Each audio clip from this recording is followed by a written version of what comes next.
Afternoon and welcome to the May 31st, 2020 Natural Resources Commission meeting brought to you from Stonewall Resort in Roanoke, West Virginia. Before we get started today, I'd like to start with introductions. I'll start to my left. Commissioner Wilson. Kenny Wilson, Logan County. Dave Mills, Preston County. Jeff Bowers, Pendleton County. Alan Dodson, Greenbrier County. Dr. Greg Burnett, Sonoma County.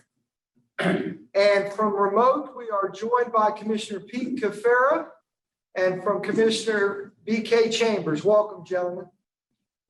As our first order of business, we would like to approve the minutes from our February 23rd meeting. You all have had an opportunity to review those. Are there any omissions or corrections? Second. All right, I have a motion on the floor, properly seconded. All those in favor signify by saying aye. Those opposed, no. The ayes have it. The motion carries. All right, next we're happy to have Mr. Rob Southwick with us today. As many of you out there know, that his agency has spent the better part of the last year doing a survey for the West Virginia Division of Natural Resources. And I'd like to ask Paul Johansson, our chief, to come up to the podium and introduce Mr. Southwick and give you a little bit update on what we actually had done. Chief? Thank you, Director. Good afternoon, everybody. It is my pleasure to introduce Rob Southwick of Southwick Associates to you this afternoon, so he can give us an overview and a summary of the findings that he and his colleagues have done for us relating to potential restructuring and pricing options for our hunting and fishing license system. I would tell you that this has been a very complicated and a very comprehensive process that has involved some of the greatest statistical minds, at least in my opinion, that are directly involved in the administration of state fish and wildlife agencies across the country. Rob and his colleagues have a vast amount of knowledge and experience. I would caution, however, that this report is just a part of some of the work that Rob and his colleagues have done for us. This work has involved 3 different phases, and Rob will probably speak to some of those phases of this work. But today's efforts or today's program is going to focus primarily on its most recent work that, in fact, is ongoing, looking at the license restructuring potential and options available to our agency. The final word that I would convey to folks both here today and visiting with us virtually at this meeting is that at this current time, we are not making any proposals or any recommendations specific to restructuring of our license system or any price changes that might involve hunting and fishing license fees. It does give us information. It does help us make informed decisions and think about future changes that we might want to put in place. So I certainly welcome the opportunity to share to let Rob share this information with you this afternoon. It's going to prove to be extraordinarily valuable as we move forward. So, Director, without any further ado, I think we'll turn it over to Rob. Thank you, Chief. Great. Thank you, Paul. I appreciate the introduction there. I've clicked my screen so to share it. Are you all able to see my screen at this point? Yes. Great. Thank you. A little background, as Paul had mentioned, we specialize in this type of work. For 30 years now, we have specialized in helping state fish and wildlife agencies, sportsmen's organizations, conservation organizations understand the people side of fishing, hunting, and the outdoors. And that includes a lot of work with most of the state agencies on license design and pricing, economic impacts, statistical measures, how many people are in the outdoors, what they're doing, what they're buying, and so forth. So with that experience, we're retained here to help the DNR look at its licenses. As Paul mentioned, there are several components to this broader study. The first part, we looked at license prices for your current licenses, those that are ones that are currently offered by the DNR. These earlier reports have already been previously submitted. This second study actually back here is actually lifetime licenses. We looked at the current licenses and their pricing to see where prices might be altered in order to enhance or help protect long-term revenues. Again, that report was submitted prior. And then today, what I want to focus on is this latest study, which looks at the structure of licenses that could be offered combined with those that are offered now. The commissioners, you should have that report with you. I'm going to run through the top level results here, and then we'll allow time for in case you have questions.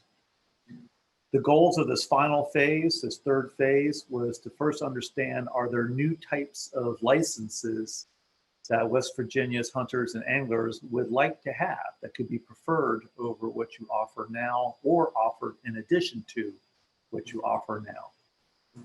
And just as importantly, like with all products, at what price points would these licenses be acceptable? Because it's easy to take anything somebody may like and outprice it and make it not practical. So we had to look at prices too at the same time. The second goal was to then look at not just individual licenses, but what suites of licenses, that is, what groups or bundles of licenses could you offer that would offer a better value to the hunters and anglers in West Virginia, along with understanding the potential revenue impacts to the DNR and also impacts on the number of people participating. Because with anything, when you raise the price, you tend to lose a few customers. And the same is absolutely true when it comes to hunting and fishing licenses. And then when possible, we wanted to see if there's places, times maybe where we could simplify the number of license choices that are offered to West Virginia's hunters and anglers. This third phase was based on a survey that we conducted earlier this year. A large survey, over 4,600 completed surveys, gives us a high level of precision and the ability to really break down the results into details. This survey was conducted online. We're in the process of wrapping up a regular mail survey at this point, just to verify that there's really no differences or significant differences in opinion between those who do and don't have an email on record with the DNR. We've not seen differences in over 10 years in other states, but we still want to be sure, especially given a lot of the attention given to the various issues in West Virginia right now. This methodology is not just a straightforward survey, yes/no survey. We used a more complicated process called Conjoint Methodology. Wish I had a better name for it, but what Conjoint does is it recognizes you just cannot ask people how much they're willing to pay for a license or anything, because it's human nature to lowball what they say. I would not pay that amount of money. Well, when you get to the real situation, you might if the value is worth it. So the Conjoint Methodology, what it does is it asks people multiple times to assume that they're buying a new license, and they're given a list, a choice of licenses to choose from. And one of those being the choice of the license they bought the last year. And they're asked that question a number of times. And each time they see a slightly different mix of licenses. Could be different based on prices, could be different based on what they're offered, multi-year licenses, sportsman's licenses, annual, short-term. And when you give people, say, 5 or 6 different choices like that, and then you do that over 4,600 people, you really have a rich, deep data set that reflects, what we call simulates, the actual license market in West Virginia. So it studies how people trade off between different choices at different prices, and that takes away the bias of just asking somebody straightforward, hey, would you buy this, or would you pay us a lot of money for it? Of course, again, most people would say no. So I can answer more questions about the methodology, but it's very, very solid, and the details are in the report too. But for now, let's go ahead and look at the top level findings. I don't want to burn time trying to be a professor and teach a method. Let's look at what we actually learned and allow time for questions after that. I'm not going to go over all the results. The full report with the commissioners has the full results. Here's kind of the points we thought more interesting. So pages 3 and 4 of your report, we look at the current resident sportsman's license. And what we did in this one is we examined what would West Virginia customers prefer. The current license offers 1 deer privilege for each major season, that is 1 firearms, 1 muzzleloader, 1 archery. Or would they be willing to take just 2 deer, but gain the flexibility of selecting which season in which they take the deer? So instead of 3 deer, at restricted seasons, you can take 2 deer at any season. What we found is, in general, they were not in favor of this option. That if this option was put in place, that we switched out the current stamps for this proposed scenario, you'd see about a 7% decline in number of people buying these stamps and the revenue. When you look at all the different conjointed packages in which this scenario is offered, different price points, different bundles, what we see here is just over half, 52.5% of the respondents ended up preferring the current scenario that you currently offer with the sportsman's license. Again, this is just the sportsman's license, not everything together. It's just a sportsman's license. It does not consider the regular annual licenses and other options available. And then just under half were in favor of making the change. This actually reflects what we saw in that buck harvest survey that we ran for the DNR earlier last year, where we saw a very clear split in people preferring the proposed changes versus sticking with the way things they have been. So I don't envy you on your decisions you have to make, because there's going to be some people who will be disappointed. There seems to be a split in interest there. We also looked, you'll see on page 4 and 5, at a proposed new license. We're calling this the Supersport license. You can change the name later if you want. But what's different from the current sportsman's license is that this license would offer trout fishing privilege, which you don't have now in the sportsman's license, and it would have the 2 deer either sex option instead of the 3 deer in specific season option. So if you look at the face value of the current sportsman's license, $35, you added the trout fishing, $10, you come up with the face value of this new license of $45. And that's what we have right here on this chart. So this chart shows us at $45, if this new license was introduced, assuming everything else is still offered, it would be popular. You'd have actually folks who want to buy this license, and it'd be a significant enhancement to the DNR's revenue. We looked at other price points too. If you went to the left and you offered this license at $36, a lot of people would buy it. More of them would buy it at the lower price, but it would be a revenue loss for the DNR. And then, like anything, this black line is the number of people who would buy this license. It goes down as price goes up. That's just Econ 101. But again, at the current face value, it'd be a revenue winner. If you wanted to go up higher, another $9, it could be a significant boost, nearly $1 million to the DNR's revenue.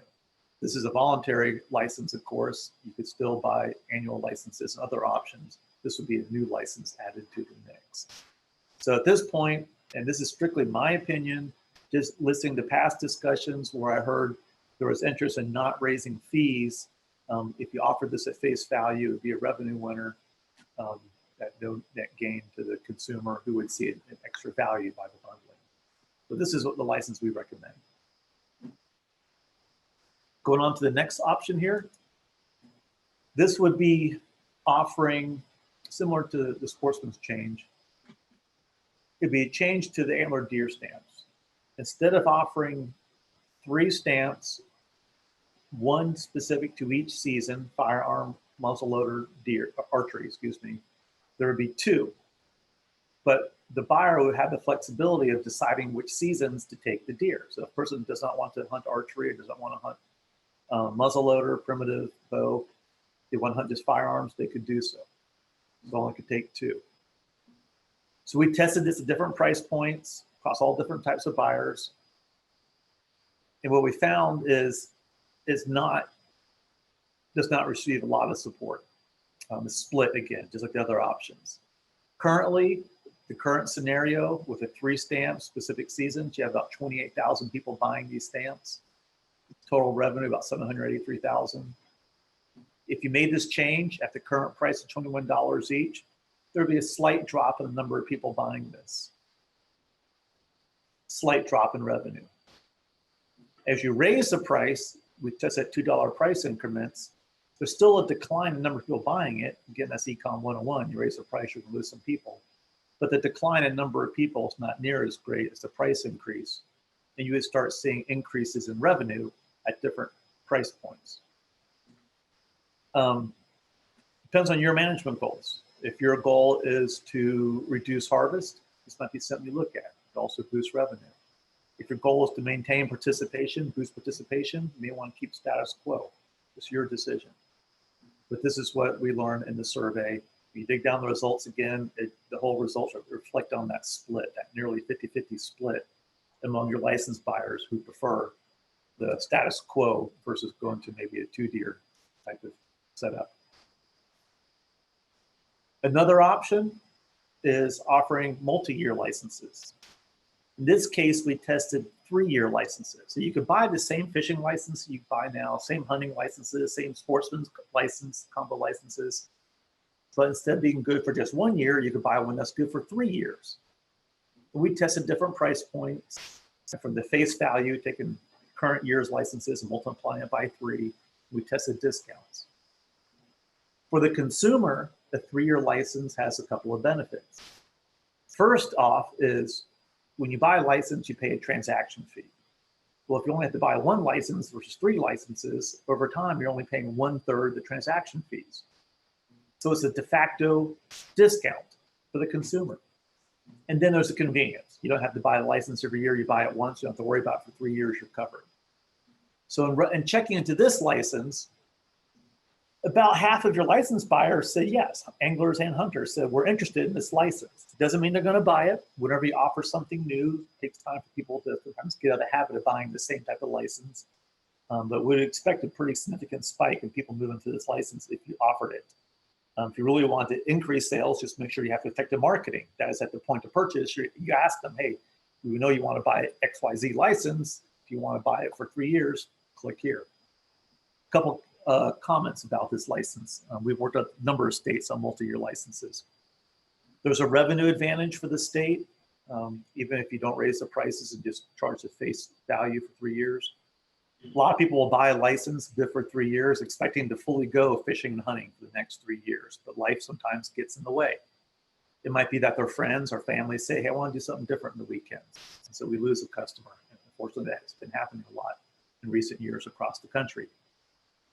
A lot of times too, they're too busy or health gets in the way. So people will buy a license and not be able to use it for all the years it's valid. And so in those years in the future, they may not buy a license, but the DNR has already captured the revenue from selling a multi-year license earlier. So it's called the churn rate. So you can capture revenue and the churn rate may have depressed your revenues. Do not discount this license if you offer it. Some states feel like, hey, if we offer a 3-year license or a 5-year license, we're going to charge them the face value times 3 or 5, and then we'll give them 10% back to encourage them to buy it. Not a good idea in West Virginia. And we saw, for example, about a 10% price increase would only boost units sold by about 2.5%. That means a revenue loss. Remember that a consumer is receiving a discount by not having to pay the transaction fees. And this might be one of the few items, if any, in anywhere in West Virginia government where the consumer can get a discount. It's very rare for states to offer multi-year driver's licenses and boat registrations and so forth. So this is usually a very good thing to offer. Final note in 3-year licenses, I really have to emphasize this strongly. Only offer a multi-year license if you can allocate those dollars across the years where the license is valid. So if you sold a 3-year license, make sure you can hold back years 2 and 3, the revenues, and put them in your 2nd year and 3rd year budgets. If you don't, you get the spike going in your revenue. You get a spike in the 1st year you offer this license, then you get decline in year 2 and 3, and then you get a spike again in year 4. And it's hard to run long-term programs when you get a roller coaster revenue effect going on. So if your system is allowed to hold the money back for 2nd and 3rd year and spend it in the later years, this is really something you should consider. Last, I'll go over here before we go to questions, is our non-residents. So we offer the same questions, same types of licenses to non-residents. The results are in the report. Some things that really stood out with non-residents is a 3-day license is a winner. I definitely consider offering this license. The 1-day license, if you look at it, people come in for the weekend, they want to fish across 2 days, they have to buy separate licenses. So the 3-day license is a discount. But we saw in the testing is that you actually have more people buying non-resident fishing licenses if you offered a 3-day versus the 1-day options you have there now. And that would result in an increase in revenue. That's in table 7 of the report. So this is another of, to me, a win-win license you can implement. We looked at bundling trout privileges with all non-resident licenses. That is, every license sold non-resident would include a trout privilege. Mixed results, and it depends on your goal as an agency. If you required everybody to have the trout privilege in there, you would see a slight decline in number of people non-residents buying this license. How many of them would just say, I'm not going to visit West Virginia? I can't say. My opinion is not many, because you're only talking about maybe $10 difference versus the cost of traveling to and from the state. But there could be a few, so there's a tourism issue there. But it would enhance revenues for West Virginia. So a slight dip in the number of buyers, but a decent increase in revenues. And we also saw a high level of interest in a 3-year license. Not as high as among residents, and that makes sense because not all non-residents come back every year to fish in West Virginia and they go to other states. But if you can capture the money up front before they realize they can't come back later, it's usually a good move for the agency to offer a multi-year license. Without a doubt, I think this is pretty much a no-brainer. The current COVID-19 situation will impact your non-resident revenues for this year, fishing over the summer, hunting in the fall. So if you implement these changes, say if you're able to do them even for this year, you're going to see a drop in revenues. It wouldn't be because of these licenses, it's just because of the greater economic issues that we're facing right now. But you would see, in my opinion, greater revenue than you would with the old scenario if you make these changes this year. That's kind of the highlights. There's really nothing worse than economists talking too long because I want to share the highlights of what we did and what the results are. So at this point, I'll just hush up and answer questions, if any. Rob, thank you very much for that summarization. And I know the commission has been presented with the entire survey. So before I go any further, I'd like to open it up to them to see if they have any questions for you. I noticed your response rate was 6.5%. Is that typical of what you found in other states when you've done studies? It is. In the last year and a half, response rates to all surveys are just crashing. If you turn on your computer, you're probably getting 3 or 4 surveys at all times. It's a little bit lower. Typically, we're seeing around 8% to 12%. But it's the most recent survey we've run, but it's getting more and more difficult to run surveys. We were concerned about the low response rate. We are for any type of survey, actually. Even if the survey had 50% response rate, it's necessary that we look at who responded to see if any significant segments of your public were left out of the responses. So we checked to make sure the respondent pool reflected the percentage, for example, of male, female, by age group, by region, geographic distribution across the state. We only saw a few minor differences and we're able to wait and correct for those. So we're confident in the results. What makes us really confident is seeing the consistency between the Buck survey and this survey based on who responded and the general responses. So we're confident, comfortable with the survey results and made all steps necessary to make sure the results are accurate and reflect your general customers' opinions. I noticed also you had the caveat, rightfully so, that if the economic times would change, because this is a 2019 study, that could change the results of your study. Would you think possibly the economy we're in right now would dramatically change your survey results, or is that too difficult a question to answer? No. What's going to happen more so is you'll have a little higher proportion that just can't afford to go and won't go. So I think, for example, the percentage of people who say they buy a 3-year license, the more expensive licenses, is probably a little bit lower than we have in the report. I think the percentage of people who would buy the Sportsmen, like Supersport license, is higher than what the report says is higher than what it really is because of the tougher economic situation. So I wouldn't expect, for example, if you did a $54 Supersport license, that you're going to capture $908,000 more in revenue. But I'm very confident you're still going to capture more in revenue because results show that you have a proportion of your customers that are willing to step up.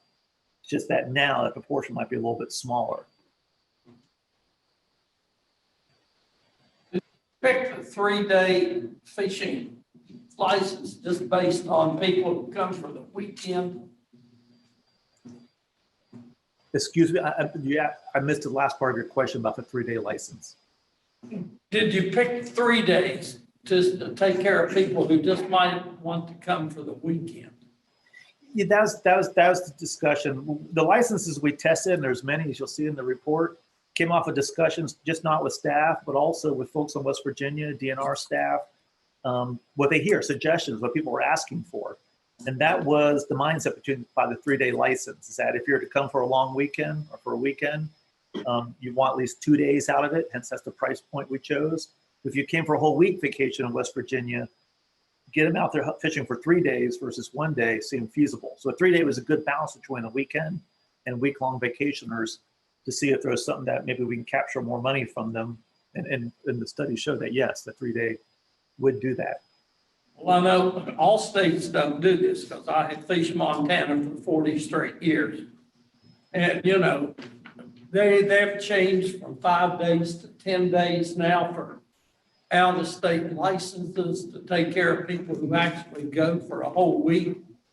And I can tell you for a fact that it just aggravates all of us that go in our party every year that they raise the fees every year. But what the hell? You pay it. You're out there and you're gonna fish, you pay the going rate. So, you know, I'm not sure how much surveys really matter when people say, would you like this? Well, no, I don't like it either. But, you know, if that's the price of the car, you pay it if you want the car. It's just, I think some of this is very hypothetical. Yeah. Again, the methodology we chose was selected to minimize that bias, saying, would you pay $10? They were not asked the price. They were given choices. There's the 6 choices available to you. Would you buy any of these? And they could say no. So often people would say no in the survey. But then when you start comparing the thousands of different scenarios that were tested, statistically, you put them together, you can see which way they'd actually swing.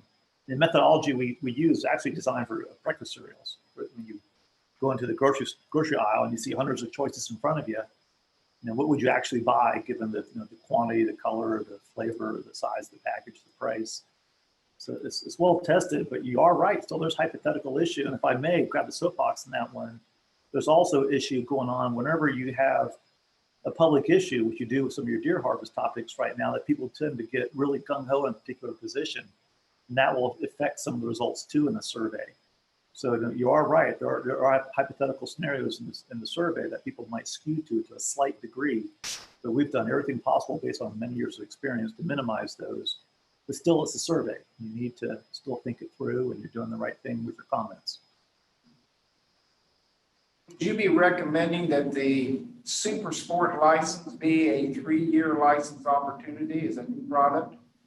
Absolutely. I think all your major licenses could be 3-year options. I know it adds a little more complexity to the choices there, but if you market it carefully and how you put it on paper for them to choose down the list, absolutely.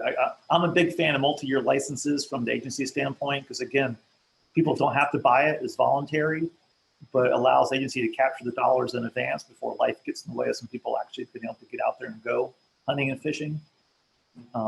So to me, it's a win-win. People buy it knowing the risk. They also buy it knowing the convenience and discounts they get from not paying the transaction fees. And it helps revenue issues with the agency. So I highly recommend multi-year licenses. I've got 3 hopefully quick questions. And maybe I read this wrong. Is there another portion of this coming out? This was like an online portion. Is there a mail-in portion that's still to be tabulated? I really didn't hear the question fully. It's about enforcement. Is there enforcement capacity for these licenses? Rob, they got a copy of the survey, and then we have, as you informed us, there is a mail-in portion that we haven't received yet. And he asked if there was another portion of the survey that we haven't yet received. Correct. Right. We're compiling that one right now. Mail surveys take a lot longer. And we'll run through the results and see if that changes any of the findings, any of the recommendations, and we'll definitely report that back to you, and the project will not be complete until those surveys are tabulated, reported, and you all have a chance to review and digest the results. Yeah, and I think that when we had our summary last week with Chief Johansson, I think we asked that question. You don't expect any real changes from the current information. Is that correct? Correct. Okay, I'll speak loud. Second question. In your experience, you do this all the time. For decades, I applied for tags out west, and I've noticed that when there's a price increase, the demand goes down for a year or two, and then usually by year 3, the demand is back again. Now, I realize that's for mule deer, elk, antelope. For whitetail deer, with the exception of Iowa, people will pay $800 to wait 5 years every year. But the eastern states, do you see a similar scenario in your experience? Or if a certain percent don't go, do they stay out of it forever? Or 3 years, or are they back into it? Thank you for raising that issue. Until about 10 years ago, we saw that rebound where there'd be a price hike and some people would resist and drop out for a year. And then of course, every year later, that inflation makes that price hike smaller and people just want to come back anyways. They used to come back. But in the last 10, maybe actually 15 years, we don't see that rebound as much. When, as you all know, about 15 years ago, there was a general trend across the country where fishing and hunting participation was dropping. And when that began, price hikes just accelerated that decline. The people who are going to drop out at some point were encouraged to drop out a little bit earlier. You don't see that happen, as you described, in those high demand fisheries and hunting opportunities, such as elk out west and antelope, where you wait years to finally get a chance to go. There's more demand than there's capacity. But that's more in the west. But in the East Coast, we've generally seen participation drops and it doesn't come back. In the last 2 years, though, what my caveat is, in the last 2 to 3 years, we're starting to see an uptick in participation in hunting and fishing. And we expect it to actually go down, but there's been a cultural shift. It looks like a lot of this younger, you can call them millennials, whatever you want, are starting to show greater interest in getting in the outdoors. So a lot of areas, especially in suburban, urban areas, which is surprising, we're seeing an increase. It's not enough yet to save that decline, to cause sales to tick back up after a price increase, but it's kind of minimizing that problem. So short answer, when sales drop after a price hike, last 10 years, they tend to stay down and not come back anymore. And if we want to see it increase, we have to be aggressive in our marketing for a lot of these new potential user groups. Would that caveat be what's being described as the locavore? They're part of it.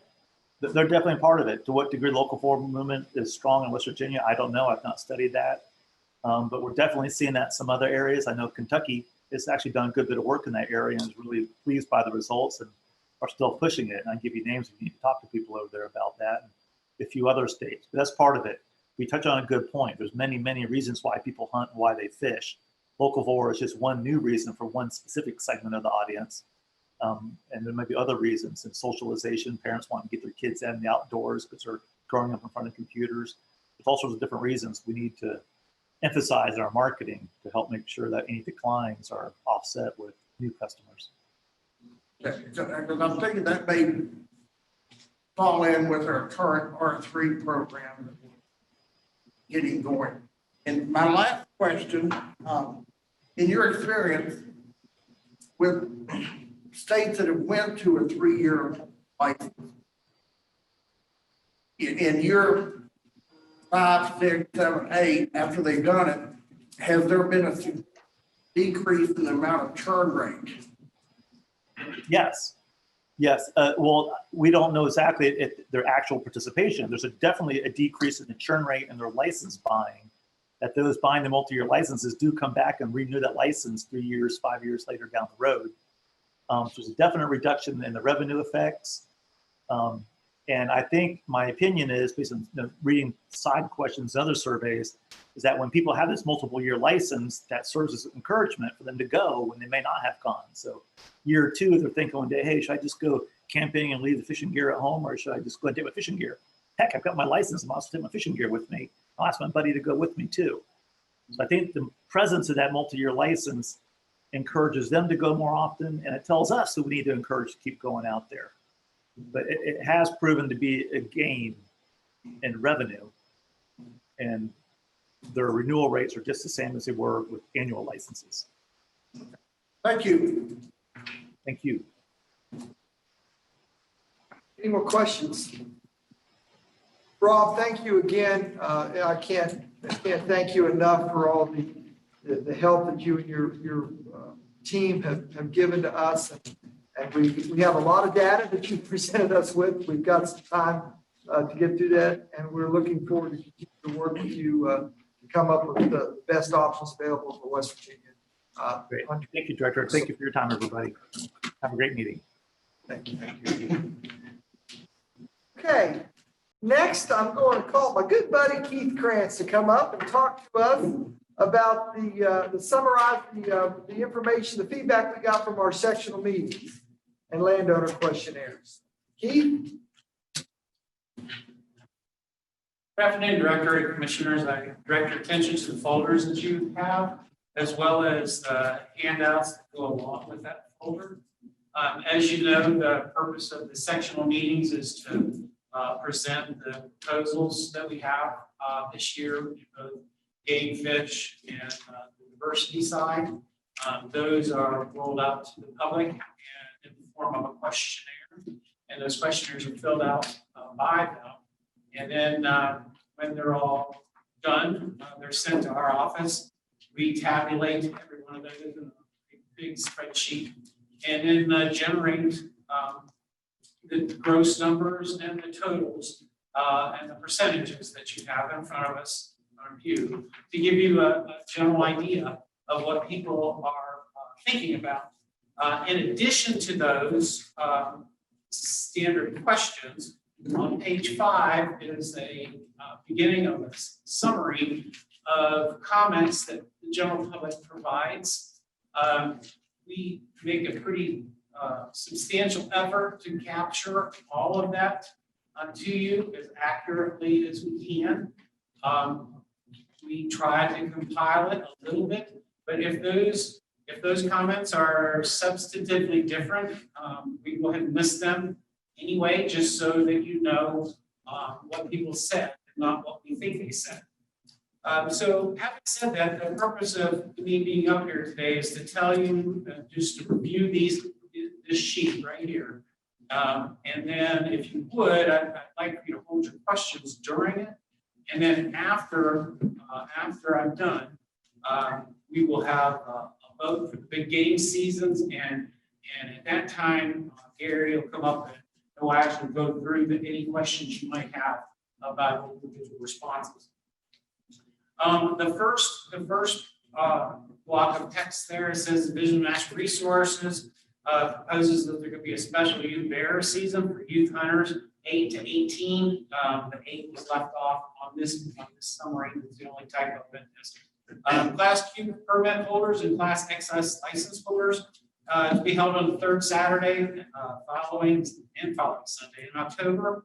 And private and public lands and counties open to a firearms deer hunting season. The use of dogs is prohibited during this season. And you'll see that the majority of individuals oppose that, 56.79%, while the majority of clubs supported that. Question number 2, the Division of Natural Resources proposes that the 2020 black bear seasons be open as shown on the attached tables.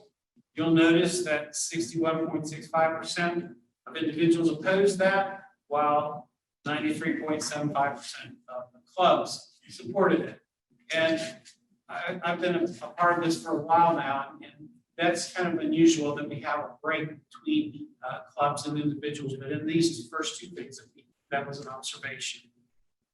The Division of Next one, number 3, the Division of Natural Resources proposes that the 2020 antlerless deer seasons be open as shown on the attached tables. The bulk of the people responding to this responded favorably, 77% and 82%. Number 4, the DNR proposes to allow hunters ages 14 and under, in addition to Class Y license holders, to utilize a crossbow during the crossbow deer season in Logan, Mingo, Wyoming, and Dow counties. 55% of individuals supported it, 60% of clubs supported it. Question number 5, Division of Natural Resources proposes to extend the buck firearm and antlerless deer seasons through the second Sunday following Thanksgiving. And 65% of individuals and 80% of clubs support that. Turning the page to question number 6. DNR proposes to allow for the use of bows and arrows equipped with a point having at least 2 sharp cutting edges, measuring in excess of 3/4 inches wide, in addition to shotguns and crossbows during the use of spring wild turkey season. 79% favored of individuals and 82.6% of clubs. Question 7, the DNR proposes that the spring wild turkey season opens on the 3rd Monday in April and runs for 35 consecutive days. Essentially, we're just proposing to extend the season on the back end the way it used to be as far as the closing dates go. And you'll see 78% of individuals supported that, as did 84% of clubs. Question 8, the Division of Natural Resources proposes that the segment splits for the fall turkey season be extended by 1 day and close on a Sunday. This essentially is just to allow Sunday hunting to occur, which is what you can do statewide anyway. 80% of individuals favored that, and 89% of clubs favored that. Number 9, the DNR proposes to allow year-round coyote hunting with an artificial light, with the condition that between September 1 through December 31st, night hunting with an artificial light for coyotes can only occur on private lands, and it requires the hunter receive landowner permission and notify the DNR law enforcement section prior to hunting. 73% of individuals and 80% of clubs supported that. Lastly, number 10, the Division of Natural Resources proposes that all of the big game hunting regulations for the 2020-2021 hunting seasons are open as shown on the attached tables. All those tables are in your folders. 76% of individuals and 89% of clubs favored those. Okay, dropping down some recommendations for the 2021 hunting and trapping regs, because those big game regs, which you will be voting on in just a few minutes, are for this hunting season. So the DNR proposes that all other small game and fur-bearer hunting and trapping regs for the 2021-2022 seasons be open as shown on the attached tables. Approximately 92% of both clubs and individuals support that. This year, we asked a question about grouse hunting and whether or not people were in favor of keeping the season as it is, or shortening it on the front end, the rear end, or in the middle. So going through those very quickly, when asked, would you support reducing the days toward the end of the season? 24% of individuals and 34% of clubs. Yes. Reduce the days towards the beginning of the season. 27.7% were in favor of that. 32% of clubs were in favor of that. Prefer to split it. 16% and 13% individuals and clubs were in favor of actually splitting the season. And if they asked, would you prefer to leave the season the same and not do anything? 31% of individuals and 19% of clubs were in support of that. And lastly, when we asked, did you actively grouse hunt this year in West Virginia? Of the respondents of the survey, 31% of individuals said yes, 52% of the clubs said yes. Okay, dropping down to the fishing regs. There's a number of these. So the DNR, and you won't be voting on these fishing regs today. I just wanted to call your attention to that. The fishing regs, the small game regs, and the diversion regs will all be voted on at the later commission meeting. So the DNR proposes establishing a statewide 30 fish daily creel limit and 60-inch possession limit for each of the following species: black and white crappie, sunfish, gamefish currently not under a creel limit, and yellow perch. And you'll see that 78% of individuals and 95% of clubs support it. The DNR proposes to remove the 12-inch size limit for black bass from Wallback Lake. 59% of individuals are in favor of removing that, and 83% of clubs. Number 3, the DNR proposes to remove the season for dip netting to allow this method to be used year-round. 60% of individuals and 83% of clubs supported that recommendation. Number 4, the DNR proposes to remove the black bass no harvest regs from the 12-mile section of the New River from I-64 Bridge at Sandstone to the Grandview Sandbar. 67% of individuals and 85% of clubs supported that. Number 5, the Division of Natural Resources proposes to establish a river-wide 14-inch to 22-inch slot limit with only one fish allowed over 22 inches for all black bass in the New River from the confluence to the New and Gully Rivers upstream to the New River, to the West Virginia state line, excluding Bluestone Lake from the dam upstream to the Bull Falls public access site. 82% of individuals supported that, and 92% of clubs supported that. Number 6, the DNR proposes to add the Canal River from the confluence of the Gully and New Rivers downstream to the Buffalo Bridge to the regulation of a 4-fish creel limit, daily creel limit, with a 15-inch minimum size limit for all Maronidine species, including striped bass, white bass, hybrid striped bass. 86% of individuals, 97% of clubs supported that. The DNR proposes to remove the trout catch and release regs from the 0.9-mile section of Shavers Fork encompassing the Stewart Recreation Area. 65% of people supported that, removing that, and 72% of clubs removing that. The DNR proposes to remove Buffalo Creek in Fayette County from the trout fly fishing only regulation. 59% of individuals were in favor of that, and 78% of clubs were in favor of that. Number 9 says the DNR proposes to set a 2-fish daily creel limit for all trout in Stevens Lake in Raleigh County. 77% of individuals and 92% of clubs were in favor of that reg. And lastly, lastly on the fish, all of the fishing regs for the 2021 will be the same as those in 2020. And 92% to 95% of the respondents were in favor of those. The diversity side put in 2 regulation changes this year. And those go as this. They propose to add the Blanchard's cricket frog and the yellow-spotted woodland salamander to the existing established seasons and limits for reptiles and amphibians in West Virginia. 77% of individuals supported that, and 92% of clubs supported that. Number 2, the last one, the DNR proposes the season be closed, possession limit 0 for all reptile and amphibian species listed below. And that was a table that was given to you.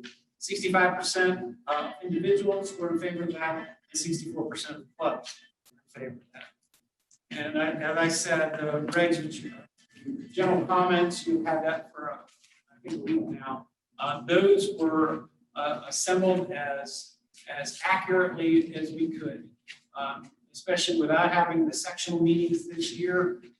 We all thought it was very important that you heard exactly what the people had to say and in the manner that they said. Gary, is that right? Yeah. So if you have any questions on the big season regulations as proposed, we'll entertain them. Gentlemen, are you answering them? Oh,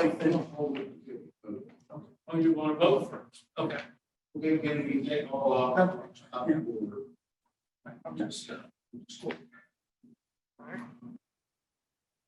Thank you, Keith.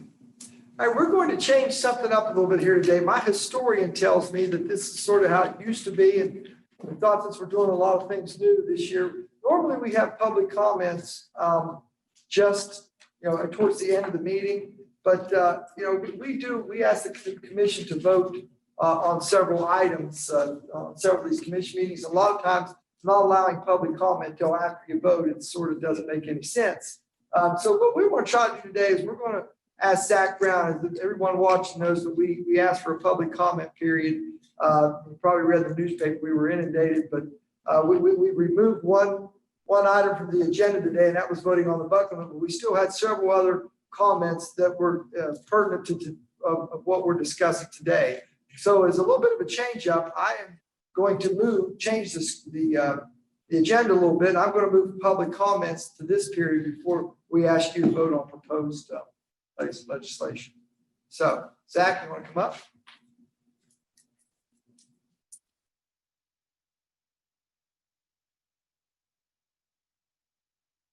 Thank you, Director. And I'm going to go ahead and pass out some hastily printed copies of the comments in regard that we received prior to the deadline that did not concern the buck limit. Anticipating staying 6 feet away from you. Commissioner Caparo, Commissioner BK Chambers, we have emailed this file to you. I am going to summarize the high points, but the written comments from the public are submitted to you. Thank you, Zach.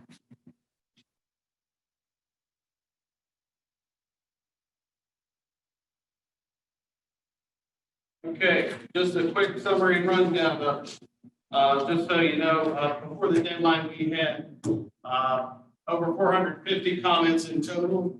But the majority of them were in regards to the buck limit situation. Some of the comments did not involve it at all. Others had a combination, and really we've included them in this document for your consideration. But going down them real quickly, we have several, including Randy Bland, who wishes us to not publicize the trout stockings and leave turkey season regulation as it is. Tom Udy from Helen would like a boat ramp built in the sandstone area and some different stocking protocols around Raleigh County. Alan Cook wishes to see muzzleloader come in before rifle season, no season to come in more often, and to match our opening dates with surrounding states. Matt Myers wishes us to start a new date for spring turkey season in the latter part of March, no later than the 1st of April. Barry Gillespie wants us to encourage West Virginia's outdoors through encouraging high school students to teach beekeeping or to get a school lesson in beekeeping, and for us to encourage Arbor Day field trips. Andrew Spellman from Morgantown wants to make spring golfer season a week longer and preferably starting sooner. Also to allow all-day hunting in the spring golfer season during the second half. Don Ratcliffe has a full-page letter where he outlines his ideas on how he wishes to keep Preston County section open to hunting with hounds. Quote, "My hope is that we can save this area to keep bear hunting with hounds and even expand our huntable areas. We now have bears in areas of the state that haven't been seen in almost 100 years. Hunting bears with hounds remains the most effective way of controlling bear populations." I probably should have kept this comment until last, but Larry Lawson, in his tradition, wrote us a nice letter saying that he's disappointed that he could not be here.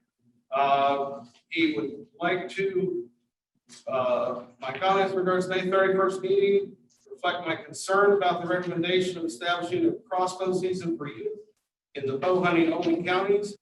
This recommendation states that participants must be 14 ages and under, which at very least exhibits sport wording, if not judgment. Using the word under makes it all the way back to the womb. This is viewed as yet another way to expand the foothold of crossbows in the West Virginia archery season.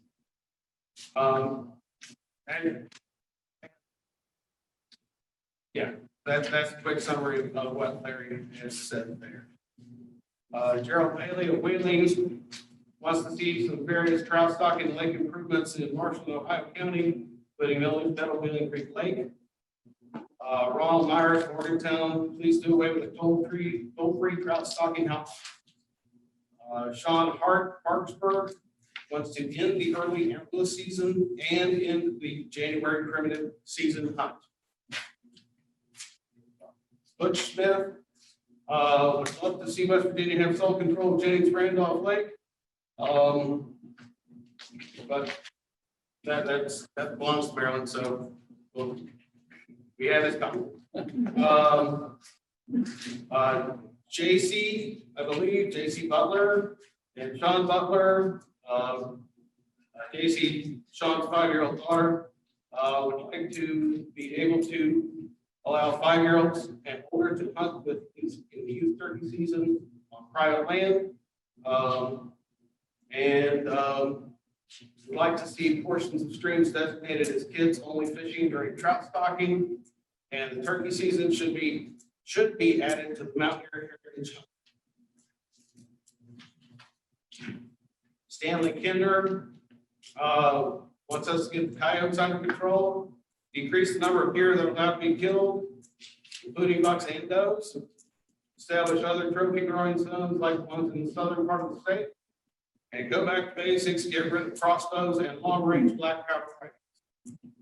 Frank Lawyer from Thornton lives and runs hounds in Preston County, and he is against any changes in the bear hound season in Preston County. Charles Craig, bear season September, early season, no dogs allowed. Scott Smith of Scott Depot, West Virginia, submitted a full-page letter where he outlined concerns over the buck limit, harvest limit for rattlesnakes should remain as it is. Muskie stocking needs to be ramped back up, and muskie harvest should be a possession limit of 1. Fish between 40 to 48 inches statewide. And that's a summarization of his full-page letter. You have a copy. Robert Jacobus of French Creek wants to speak to the rough grouse situation. Wants to see a plan in place prior to any changes. Cliff Neal and Charles Brown of Greenberg County, West Virginia, Highland Drummer Chapter of the Rough Grouse Society, submitted a full letter in there addressing concerns with habitat and the fact that West Virginia does not have a grouse balance, which we are trying to rectify, as I assume, correct. We recommend the support of season closure of the last 2 weeks of November through the first 2 weeks of December, and a season daily bag limit of 2 birds per day and a grouse stamp of $10. That fee would be exclusively used for create and maintain habitat. Tom Green, South Charleston,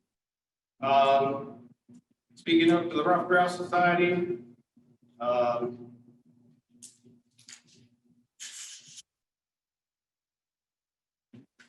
Not exactly sure what he has recommended. This comment is to speak up for the remaining rough grouse in West Virginia. Hopefully, to buy some time to help give their numbers a chance to recover.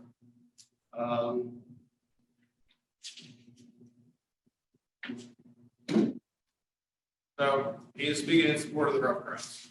Jay Crisp, he likes the idea of adding a week on the spring gobbler season, but worries may have negative effects on the population.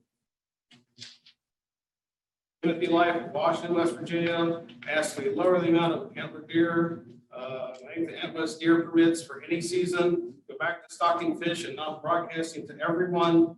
He wants us to stock sturgeon into the Ohio River and thinks that lifetime licensing should be available for kids past 2 years old at a reduced rate.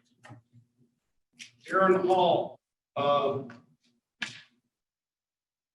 does not want the DNR to post where they stock trout, wants to allow biologists to set game and fish limits, keep up the good work on the elk restoration, and adjust the season start dates to help the outdoors. Gerald Titus of Roane County, talking on the turkey season.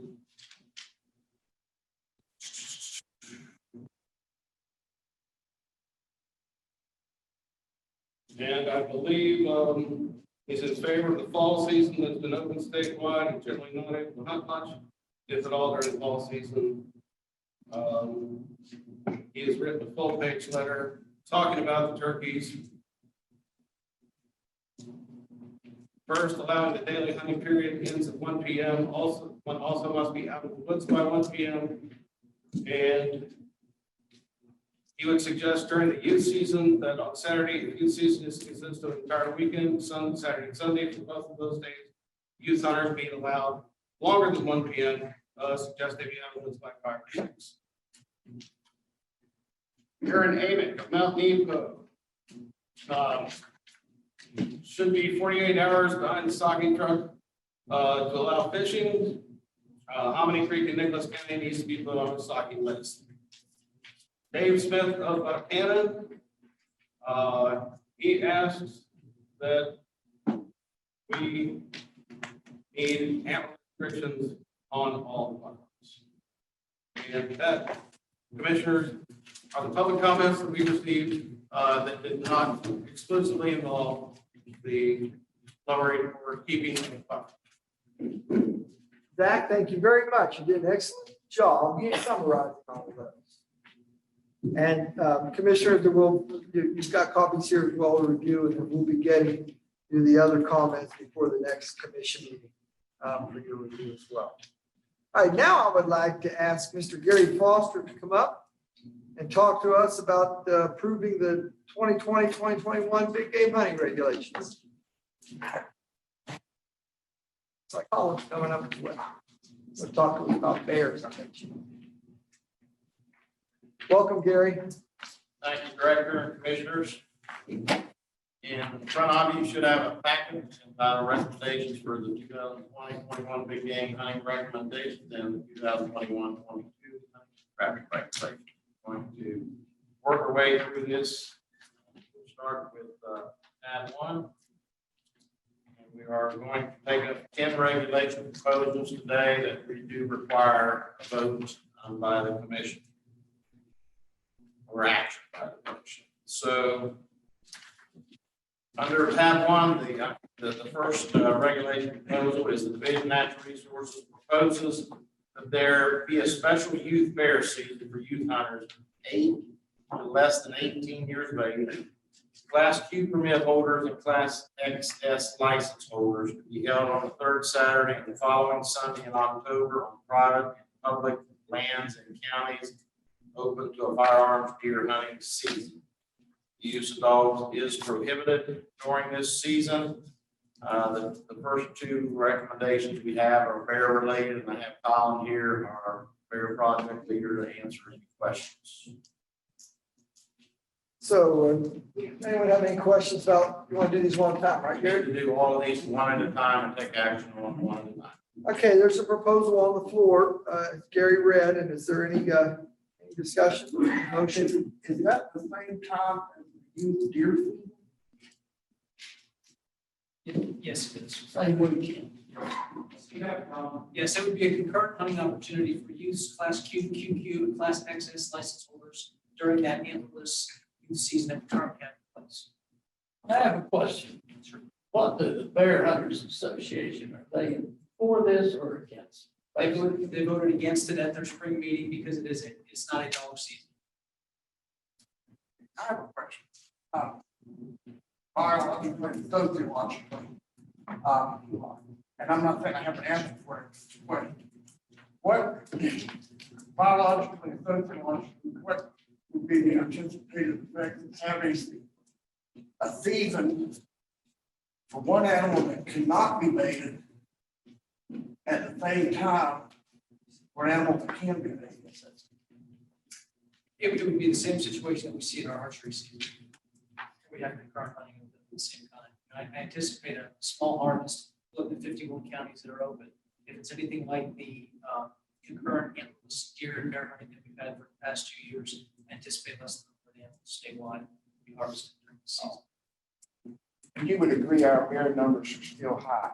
Yes, yes. We're trying to reduce bear numbers. Our plan, we liberalized our seasons each year in response to what our population seems to be doing. So yes, we're still trying to bring both of our counties in bear range, lower than their population. I'm gonna move to approve. Second. Any discussion? All right, I have a motion on the floor properly seconded. There are no additional questions. All in favor signify by saying aye. Those opposed, no. Ayes have it, motion carries. Thank you, Colin. Gary? I'd ask that you turn to tab 2 in your packet, which is our proposed 2020 black bear season table.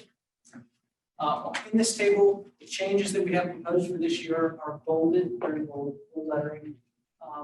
One we've already covered, which would be the U class Q, QQ, and XS season. The other major change would be the closure of part of Preston County, the western part of Preston County, to bear dog hunting. Other notable change would be, in addition, we added a few counties in column number 5 from the left to our October ambulance deer season.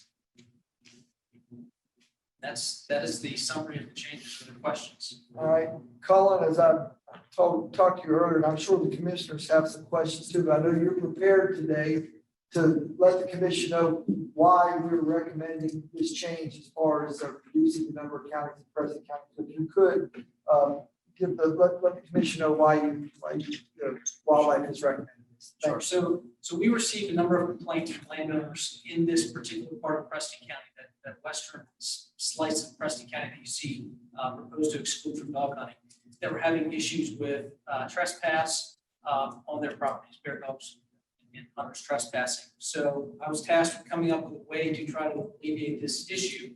So as we looked into it, we looked at a number of different splits with the county. Our goal was to try to have the smallest piece of county that we're taking out as possible, because bears are an issue in Preston County with agriculture and other things.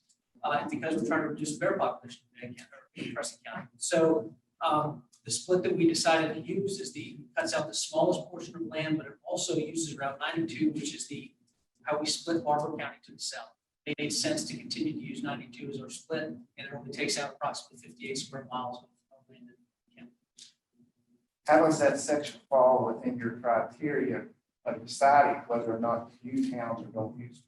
So when we decided what counties would be open to bear dog hunting, there were 6 factors that we evaluated. The number one factor, the biggest driving factor out of those 6, was the number of tracts of land, 1,000 acres or greater in the county. There's only one tract of land in that split, in that section that we're cutting out, that is over 1,000 acres, so it does not fit into our plan. It would not qualify for bear dog hunting in our current strategy used to decide counties open for bear dog hunting. Do we have any idea of the current amount of bear damage that we receive in that 58 square miles? Yeah, so we average 21 bear complaints per year in Preston County over the last 5 years. Okay, 13 of those, an average of 13 of them are bear damage related. Only 3 of those, an average of 3 complaints, come out of the area that we're going to close. And typically only over 5 years, we've had a handful of damage claims in there, mostly these. The bulk of the damage claims in Preston County are corn, and they come from the eastern part of the county that would still be open to bear dog hunting. Is bear damage complaints part of your criteria for establishing whether or not to use hounds or not? Not for picking, no, not for establishing whether hounds are allowed. You know, the Bear Hunters Association takes issue Yes. with that very much. And according, Don called me and talked for a long time. And he said there were only 2 people that complained. That one young man did the dogs are not on his property. And so I can't speak to that. I didn't speak to the people that actually complained. I was tasked with coming up with solutions. I have a lot of respect for Don. Yes, Do we have He's an done idea? an incredible job there. I don't. You don't have an idea? Do you have any idea? Was there a lot of complaints received On the dogs there, I mean, in that area? I think over the years, this has occurred over the years. That's my understanding. I talked to the sergeant in that area. He told me that in the last 2 years, they received 1 complaint. And it was a serious complaint, but it was 1 complaint in the last 2 years. And I don't know, I understand, I personally, I think we're in a transition period in West Virginia where big land companies are breaking up, selling off a lot of property, leasing property. Companies that never used to lease free range is now leasing southern and central part of the state. I'm wondering if we need to look at this more. I'm concerned that if we set a precedent, then it's set. And going down, we may get ourselves back.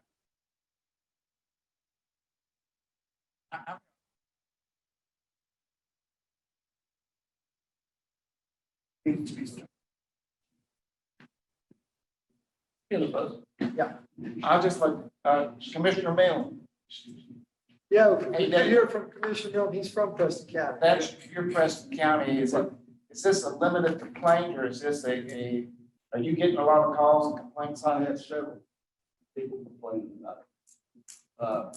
Especially some of the farmers that, well, the one guy that was leading the pack there, some of the bear hunters said, well, he didn't have sheep anymore. He sold 2, he's down to 46. He moved to another farm. And these guys, were coming in there and their dogs were running the sheep. That kind of stuff. So you got rid of the sheep. It's just a small area.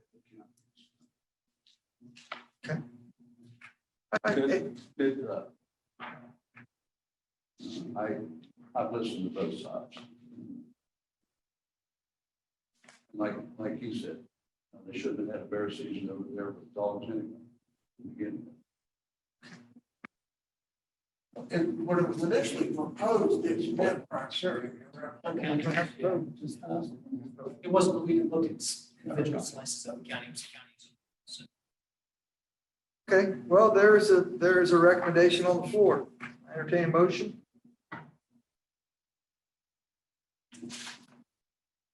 Approve, all right. Second? Second?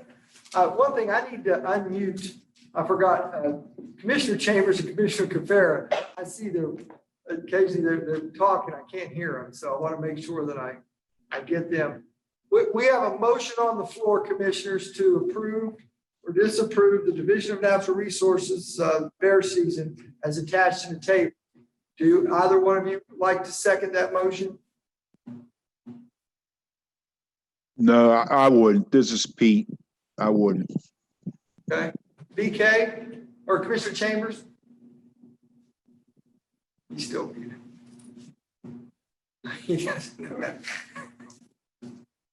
Okay, did Pete second it? Can you hear me now? No, Pete did not second it. We don't have a second. We don't have a second. Who made Okay. the motion? Who made the motion? Dave?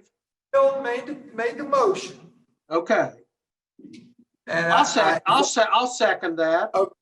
thank you. I have a motion on the floor and properly seconded. All those in favor signify by saying aye. Aye. Those opposed, no. No. No, this is All Pete. right. The noes have it. The proposal does not pass.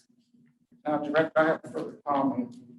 Recognizing I do not want to ignore landowners, can we look at that criteria and report back?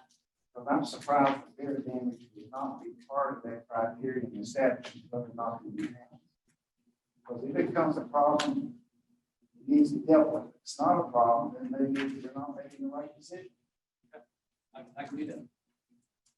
And I would like for someone to talk to Commissioner Bill, the guy who has the sheet. If you could reach out to him. Absolutely. I don't want to ignore the landowners at the same time.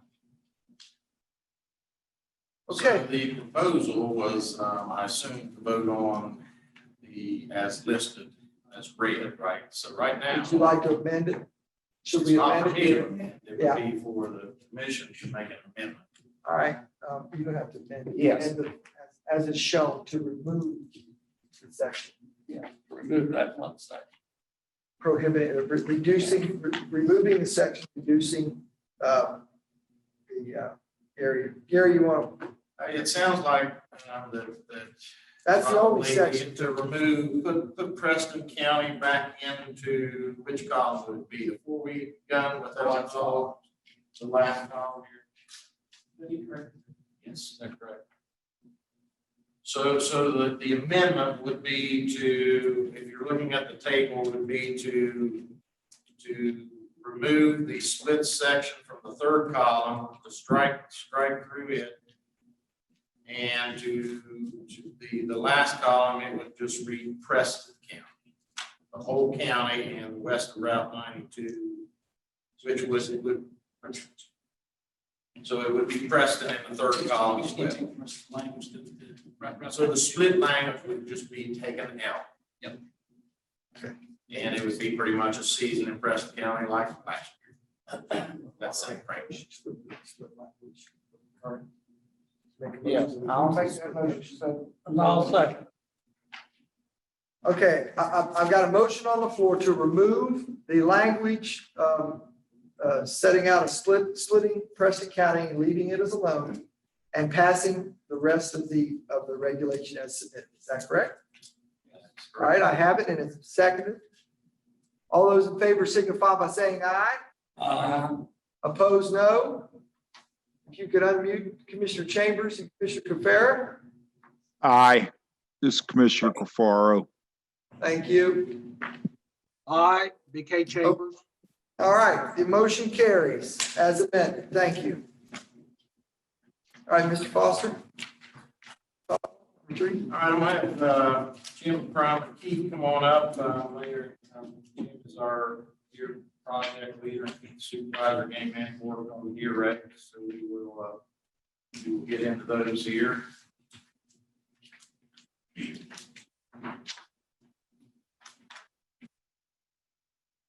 Ones that probably can answer the question a lot better than I can. So number 3 under tab 1 is the Division Natural Resources proposed that the 2020 antlerless deer season be open as shown on the attached tables, which are found under tab 3. And the first page under tab 3 is the county private land regulations. The second page is the public lands recommendations. And I'll turn it over to Keith or Jim and let him go over the table and explain the table.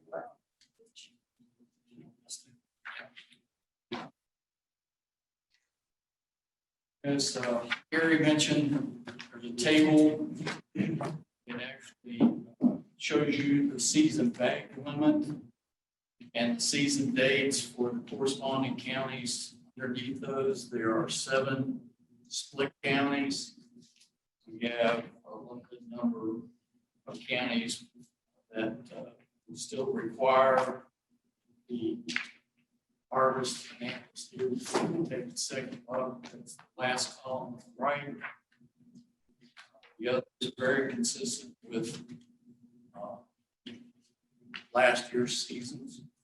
There's been some reductions, but not much. Move to approve. All right.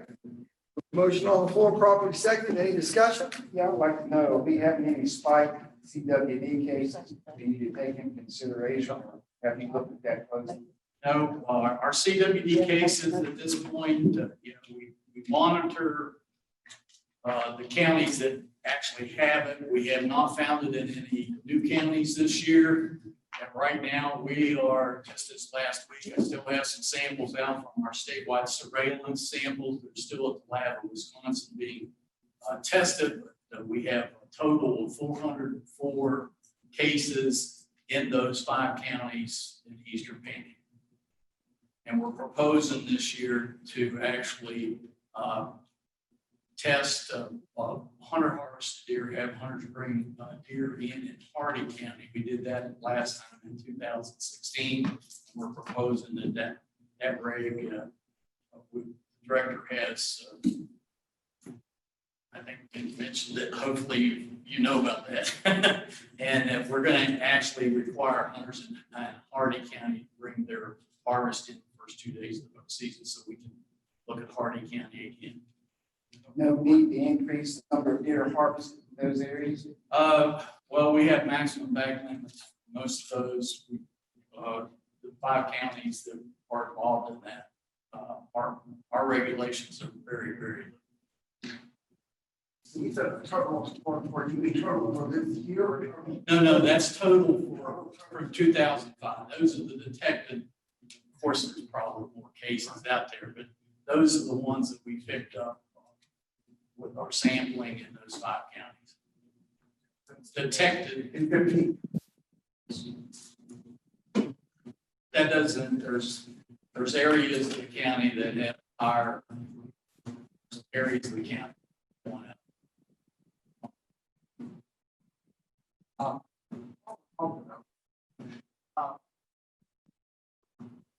Say, when you go into the hunter farm,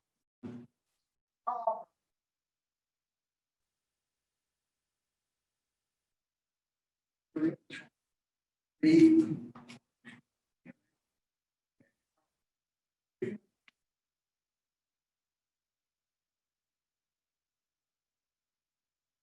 total people that your head in and on there.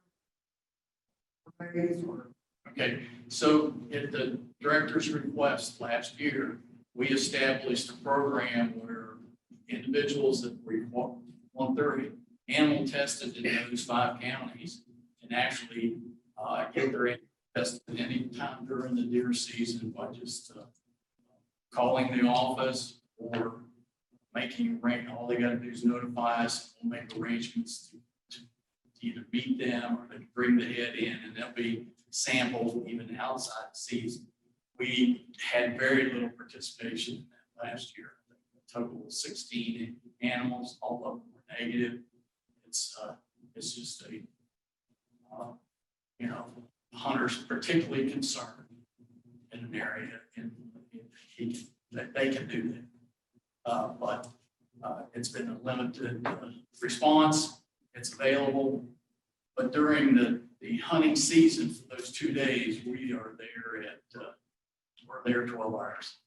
We don't leave the station until 8 o'clock at night. How many in the 5 counties, how many check stations are at? Well, last year we just did 2 counties, 3 counties, and we had 13 stations.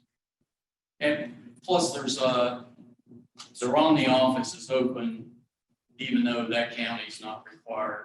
Last year, we just had Morgan, Berkeley, and Mineral County. If I could make a little point of order, in order for everyone else to hear, can we speak towards the television, because that microphone is right there. And if we're not speaking towards them, then they're not that good at lip reading. So please direct your comments to the TV. And sorry, no, it's not your fault. Thank you, Zach. Thank you. All right. So we've had some good discussion on the CWD counties. The other portion of the antler season is the public lands. Well, we haven't voted yet. We haven't voted. We're still discussing. I had a motion properly second. We were under discussion. When Commissioner Burnett turned his back, we all couldn't hear him. So if there's no further discussion. All those in favor, please signify by saying aye. Aye. Those opposed, no. The ayes have it, motion carried. Thank you, Dr. Trump. Now, what's next? My apology. No worries. The second sheet is the wildlife management areas where we are currently having under special antlerless regs. And as you can see, most of them restrict the antlerless harvest. The top 6 are bag limit of 1. All of these, the next columns of 12 are bag limit of 1. And then the bottom 15, bottom 15 are actually closing the antler season on those public. Dr. Crum, what were the? Now that's just firearms antler seasons. That's not influencing archery harvest. I ask you or Gary this question every year. I know last year it was 25 counties. How many counties this year, this past year, did we not reach our objective antlerless harvest? You know off the top of your. I don't know off the top of my head on that. It was,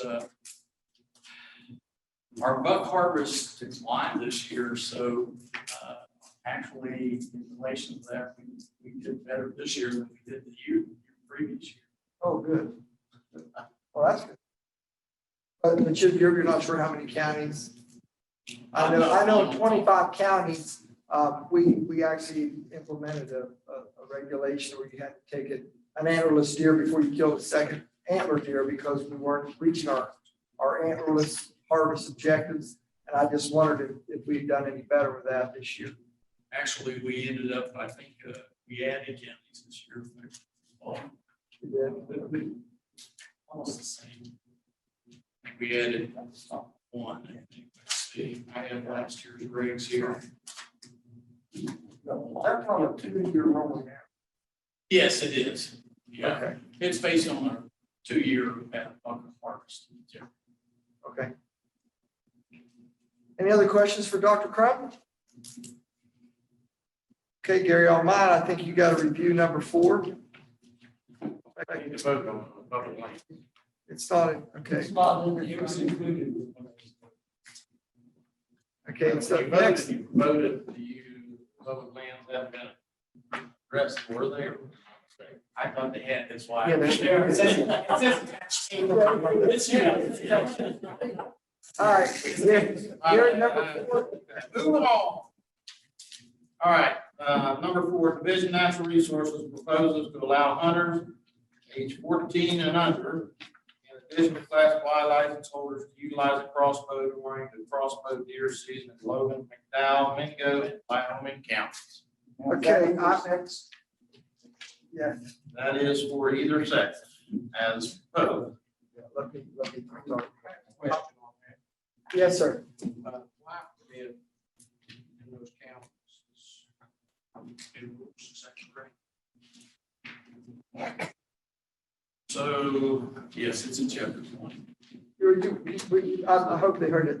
Commissioner Wilson asked if Y permits were part of the chapter 20.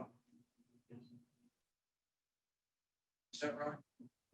Why permit is.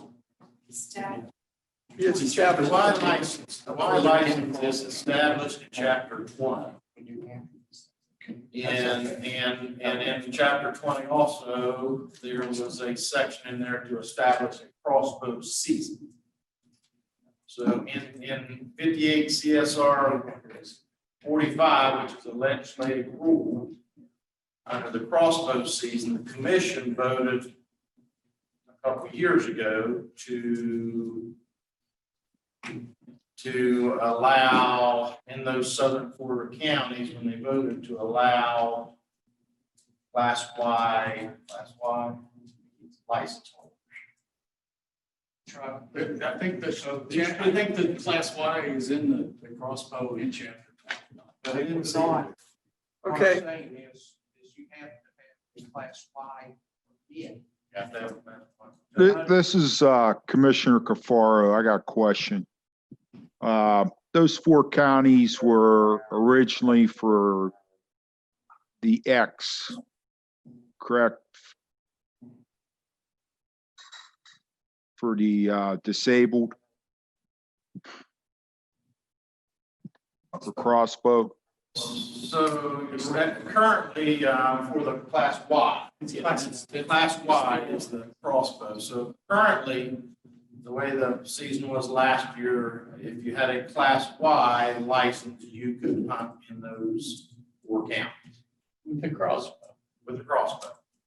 But what I'm saying is, if that Class Y, we don't have the authority to override legislation. It is in rule.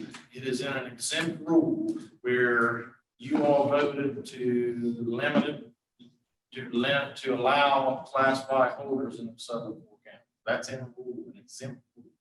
But to have Class Y permit, you have to have doctors Yeah, they would have to go through that process and have to obtain a class Y, but so this is not, this is. This legislation is not about class Along one. with class. Yeah, currently I don't think we're adding, we want to add youth in addition to class. one. Yeah, we're not talking about youth and class Y holders. Right.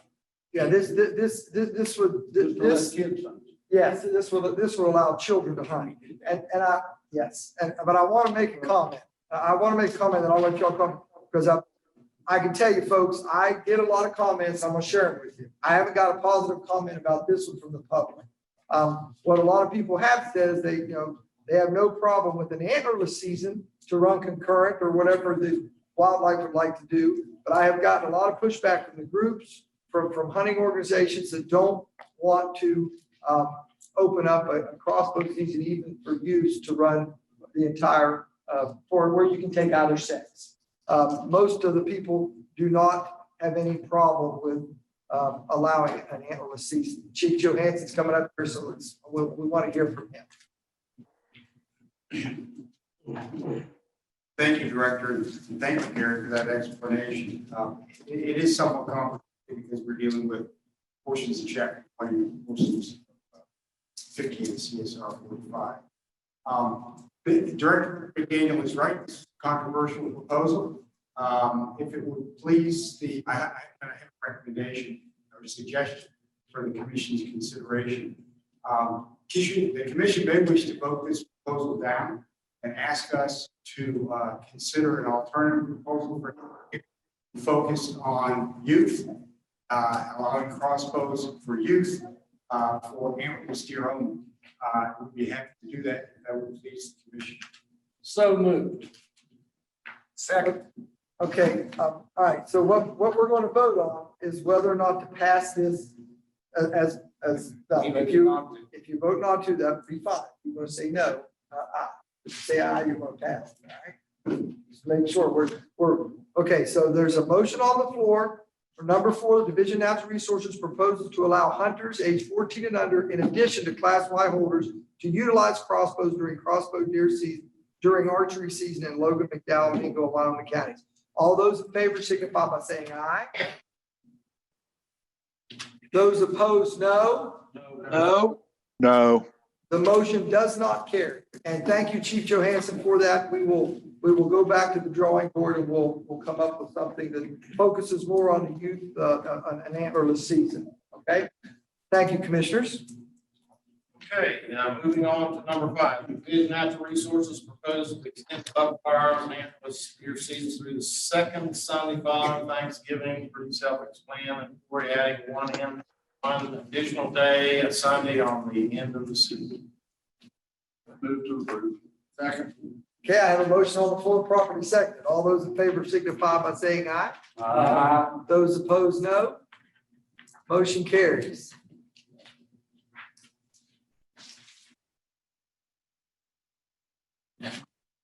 Number 6.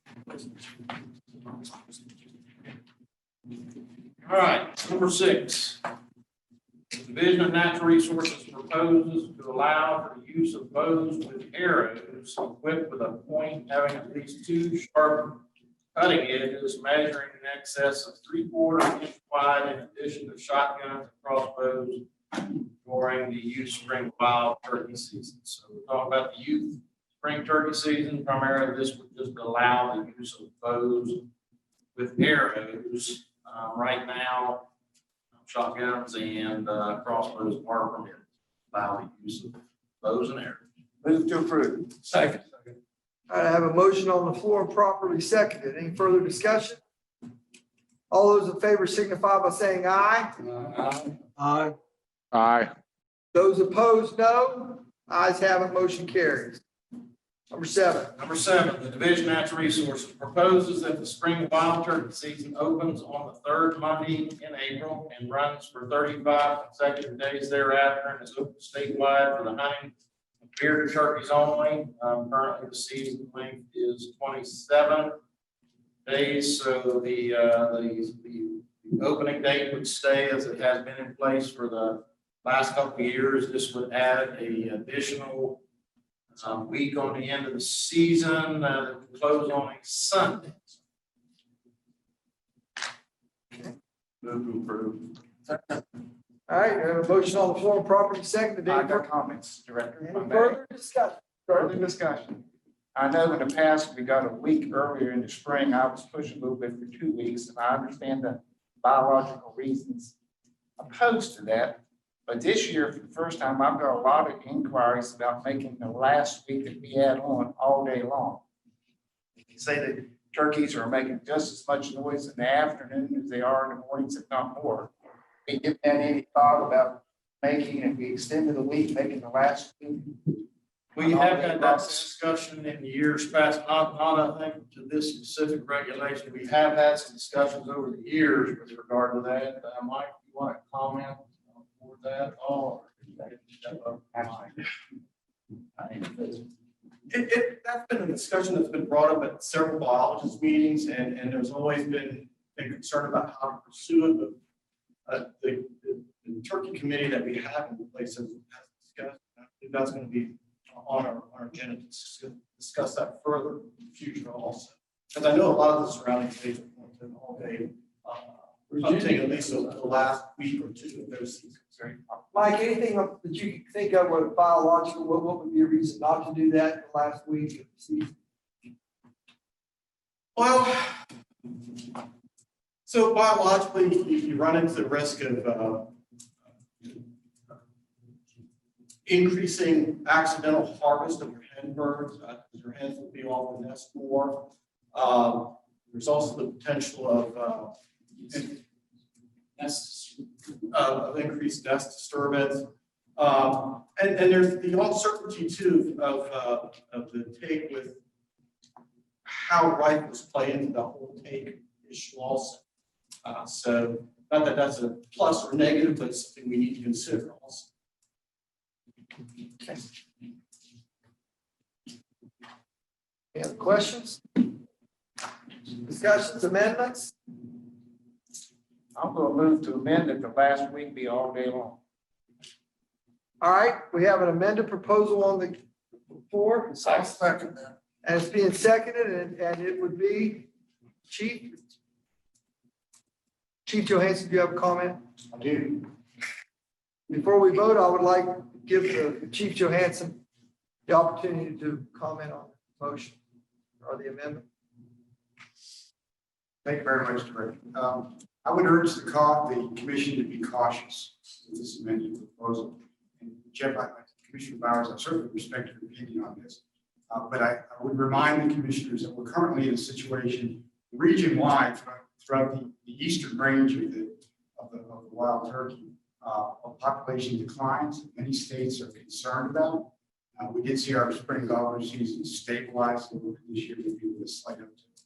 But from a biological perspective, I think Mike did a good job of summarizing what our potential concerns are, and those relate to illegal harvest of hens with a full day season and hen disturbance in those who lose that time. I would recommend that the amendment not pass. We recommend that you allow us, the turkey committee, to take a deeper dive, look at that, and then come back with you with a recommendation. I do think, I'm just urging caution. Thank you. Any further discussion? Okay, first, we're going to vote on the amended proposal that's on the floor to increase the current season by 8 days and extending the final week of the season, I'm assuming 7 days. The final 8 days. To run from dawn until dusk, normal, I think. Okay. I'm going to, you either favor that amendment or not. Okay. I'll go back. Okay. All those in favor of Commissioner Bowers' amendment signify by saying aye. Vote. Okay. I'm Aye or nay? wondering if I could amend the amendment. Okay. I think. Put a 3-year window on it, that it has to be reevaluated in 3 years. Evaluated every year. Yeah. I withdraw my amendment to the amendment. Director, Yes, sir. this is Pete Yes, Commissioner. Caparo. I have a question. Are we voting on the amended version? Yes, sir. At Yes. this point, we're voting on the amended version. So the last week will be all day? Yes, sir. The Okay. eight was added. I would ask for a roll call vote, please. Okay. So on the proposed amendment to number 7, extending the turkey season, the spring gobber season by 8 days, run 35 days with the final 8 days being all day. All those in favor signify by saying aye, and we'll start with Commissioner Burnett. Aye. Or opposed? Opposed? Opposed? No. No. This is, BK Chambers, no. Commissioner Kafar? no. All right, the amendment does not carry. Now, Director, I'd like to request that we do what Paul suggested, come back with a study on that, because if we're going to add a week, I question why we're adding a week if we have a population decline. So I'd like to have a little more information. Okay. All right. We voted on the one that was recommended. Now we got to vote on the regular. Yeah, Okay, whether to add a week or not add a week. all right. Division. Well, let me make sure the Division of Natural, I want the public to know what we're voting on. The Division of Natural Resources proposes that the spring wild turkey season open the 3rd Monday in April, and runs 35 consecutive days thereafter, and it's open statewide for hunting of bearded turkeys only. Okay, that adds 8 days. Any other discussion on that? All right, do I have a motion to approve? Move to approve. Second. All right, got a motion on the floor, properly seconded. All those in favor signify by saying aye. Aye. Aye. Aye. Aye. Opposed, no. Ayes have it, motion carries. Number 8. Thanks. Thanks, Mike. Okay, number 8, actually, turkey, it should be. So Division Natural Resources proposed that the segment splits for the fall turkey season be extended by 1 day, closed on a Sunday. So, trying to take, now that we have Sunday hunting on both private and public lands, just trying to take advantage of those weekends. And, this proposal will just close those out on a Sunday. Move to approve. Second. I have a motion on the floor, properly seconded. Is there any further discussion, questions? All those in favor signify by saying aye. Aye. Aye. Those opposed, no. Ayes have it, motion carries. Number 9, the Division of Natural Resources proposes to allow year-round coyote hunting with an artificial light, with the condition that between September 1 through December 31st, night hunting with an artificial light coyotes can only occur on private lands, and requires that the hunter receive landowner permission and notify the DNR law enforcement section prior to hunting. So currently, night hunting is allowed from January 1st to the end of August, and this will allow it to extend for the 4 months with landowner permission and with contacting DNR law enforcement. Gary, can I ask Colonel Jenkins to come up? I have a question for him.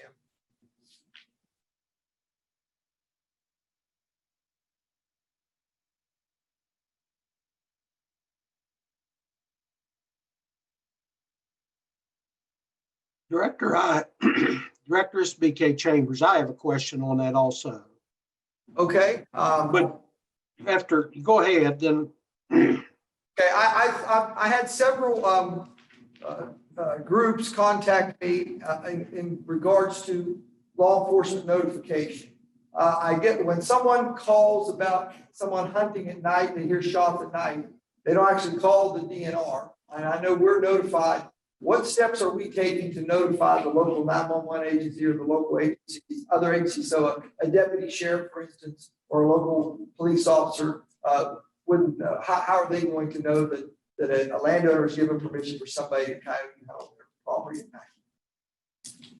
night? That will be difficult to We probably have to come up with some type of system so we can notify the 911 systems that we do have a request to hunt on a certain area during the night. That's something we would have to work out. Do you think that do you foresee that being a major problem or? If a lot of people would take advantage of hunting after dark during these times, it would cause an issue, because if someone just decides at 1 o'clock Sunday morning that they're going to go coyote hunting, it's going to be hard to get hold of an officer prior to doing that. Well, you would have to receive landowner permission prior to. So. And permission, then you have to be in our vote. Okay. Commissioner Chambers, you had a comment or question? I think the colonel answered it for me. I just didn't want the NRPOs worn out by phone calls. Because I've been there and done that. Yeah, and I think the intention of this change was to one time notify, as you know, most counties, we have 1 or 2 DNR officers. So if Gary Foster decides to let someone hunt on his property during gun season at night with a coyote, he would give you permission and you would notify the local law enforcement. I don't think that the intention was to call them every time you're going hunting. That's correct. Okay. So would it be a problem for us to notify the local 911 dispatch, let them know in case they would get a call at 1 o'clock in the morning? It should not. We could give them a list of people who had contact with us. Let us know that. I see we got our legal counsel here, but I see a lot of vagueness. I just, the old prosecutor me notify. Well, I send an email, I send a text. I think the way it's worded, we have serious problems until we define better what notification is. It ought to be confirmed, receipt from the law enforcement DNR, or you're going to have abuse, especially during fall hunting season. Yeah, and we have addressed that. You have to get written permission, and then you have to submit a form. You have to submit in writing, or in writing or email, correct, to the local law enforcement officer that you have that permission. Question, we have a predator biologist. Commissioner Burnett. I'm sorry, I'm asking, we have a predator biologist that can answer a question. Well, we have a fur bear biologist. He's not here today. But I guess, and maybe it could be a joint effort, but I guess my question is this more of a recreation opportunity or a predator management situation? My understanding, and please correct me if I'm wrong, a coyote killed here, there, maybe 2, isn't really managing predators. The only effective way that I know of is intense trapping to manage coyotes. And I know every dead coyote, only good coyote is a dead coyote. I'm just wondering if we're opening up a can of worms for a situation that, as far as predator impact, isn't making any difference. It's just more of a recreation. Commissioner, I think to answer part of your question, of course, from an agency perspective, we encourage people to take advantage of all the current coyote seasons, and we want people to hunt them as often as possible. I think that the question here and the reason it was come up with is that during the legislative session, we received many. We've had a lot of interest about year-round coyote hunting at night because of there's been an uptick of some coyote problems in certain parts of the state, and landowners, especially farmers with cattle and sheep, want the opportunity to kill a coyote at night if they're chasing their calves and their sheep in the fall, and they currently don't have that. So that's we're trying to come up with some information to address that. But I see Chief Johansson again is moving towards the front of the room, so he's going to enlighten us with his knowledge. Chief. Thank you, Director. You may stop inviting me. This is a political issue. I mean, cut right to the chase. People don't like coyotes. People notify their legislators, and see we have some in the audience today. They're responsive to their constituents as they should be. Is it, to answer Commissioner Burnett's question, though, is this going to have a significant biological impact? No. It's going to, quite frankly, have very limited impact, I believe. Having appropriate harvest regulations in place for hunting and trapping is the best way to control coyotes. And the commission has that authority and effectively engage in that respect. In the case of coyotes, it's a continuous open season. There are limitations for night hunting during a portion of the year because of law enforcement concerns. And I totally get that. Our law enforcement officers have a tough enough job as it is right now, trying to deal with issues. Then you compound that with false claims of night hunting or actual claims of night hunting. It's a nightmare. So this is an issue that, from a biological perspective, will have minimal to no impact if you choose to impose it. I do think it will have a significant sociological impact, potentially from the standpoint of people getting confused or concerned about shots going off at night, particularly during our deer seasons. So it's complicated. I don't have a good answer for you. I do know with regards to handling coyote depredations, the best way to handle, and that's another whole story. The best way to handle coyote depredations is to target the offending animals. We've got a very large and robust program within DNR working with our colleagues in USDA Wildlife Services to try to address the coyote depredation problem, particularly with shepherds, dealing with sheep or in some cases cattle. They use a whole suite of tools, including a variety of chemical controls and night hunting and those sorts of snares and those sorts of things. But that's different than what we're talking about here. What we're talking about here is expanding the hunting season to a certain part of the year that, just being honest with you, I think it's going to be a little bit problematic. We can handle it. I would just certainly defer to the colonel. If he thinks he can handle this through a 911, that's their call. But please don't pass this regulation thinking it's going to provide any significant biological impact. Truly is a political issue.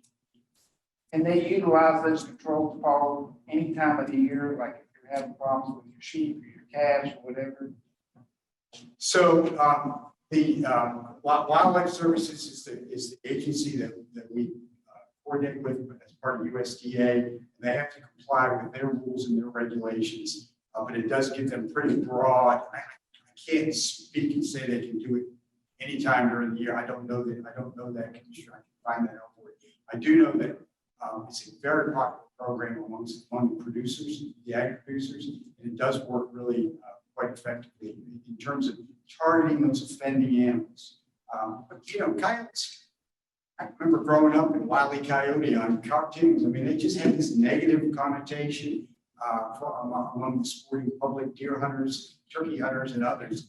But at the end of the day, coyotes are here. They're part of our ecosystem. They're not going away. The more you put pressure on them, the higher the reproductive potential is. Commissioner Brent was speaking to that. They're a challenge. There's no doubt about it, but they are part of our ecosystem. Turkeys are going to be fine. Deer are going to be fine. Just have to deal with them, in my opinion, through a regulated process, which you guys Call for the question. Thank you, Paul, and I'm glad that you brought up the part of this political issue, because that in fact is the reason that we've asked you to consider this, because there was legislation proposed in both houses to force the issue. I don't know, it was tabled and it was sent to a subcommittee. This was compromised, and I said that we would bring to the commission for your and a recommendation. This is a sort of a controlled effort. It was on private land owning by landowner permission, written landowner permission, and the written notification of law enforcement. The reason I asked the question about all law enforcement, because we didn't think about that. We're thinking about calling 911 at 1 o'clock in the morning, and Officer Chedester not getting called, but a deputy sheriff getting called. And how I want to make sure that we had the ability, before I recommend this to you, to notify maybe the 911 dispatch to make sure that everybody in the county knew that someone was hunting on their property. And that's the only reason I brought it up. And we vote in favor of this, you're gonna have that in place prior to this fall, Yes, the notification process. Colonel? We work on it. That would be a, You really can't do it without written notification from the landowner, written notification to the DNR. You would be in violation of the rule because that's what you're passing today. So somebody, I know Lieutenant Colonel Trader was working on the form here a couple of months ago. Jerry, if we turn this down, are you gonna walk out of here with a smile or not? Now, that's not fair. Director, this So, is, yes, sir. Director, Yes, Commissioner this is Farrer. Pete.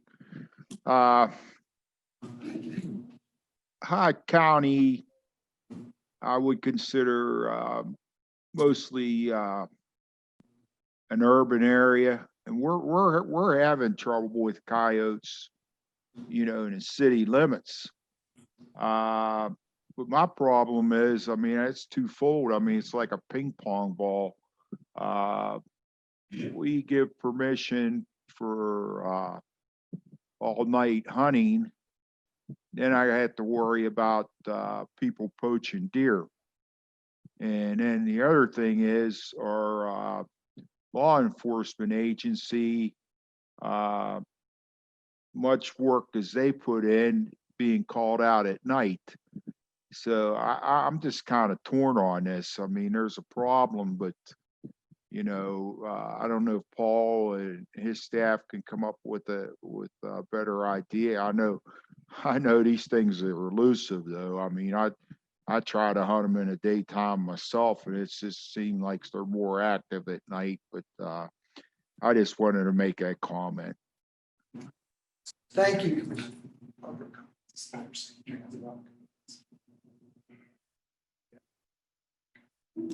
Any other discussion? I think this is one of those that in theory, it's a good idea. In practice, I see problems. On my opinion. Okay, well, I have a proposal on the floor. Is there a motion? No motion? All right, I guess it's tabled. Move to number 10. Number 10, the Division of Natural Resources proposes that all other big game hunting regulations for the 2020-21 hunting season be open as shown on the attached table, which is under tab 4. And now focusing on the bold numbers or the bold letters, that those are the changes. And a lot of these have already been approved for the Bear Youth season. You all approved already. The deer bucks only, to add the Sunday has been approved. And down under the turkey, the 2 bolded areas under the turkey have already been approved. So the additional changes would be that the antler season there, that it closes like the buck firearms season on a Sunday, which would be December 6th. And we and to tweak the language in 58 CSR 45 that would allow, right now, the way it reads is the youth season after use. So on the 2-day youth season in December typically opens on the day after Christmas, unless it's a Sunday, and then you delay it and go with Monday and Tuesday. This would remove the Sunday exemption and would allow the youth season to follow Christmas, even if it fell on a Sunday. All right, we have a proposal on the floor. Move to approve.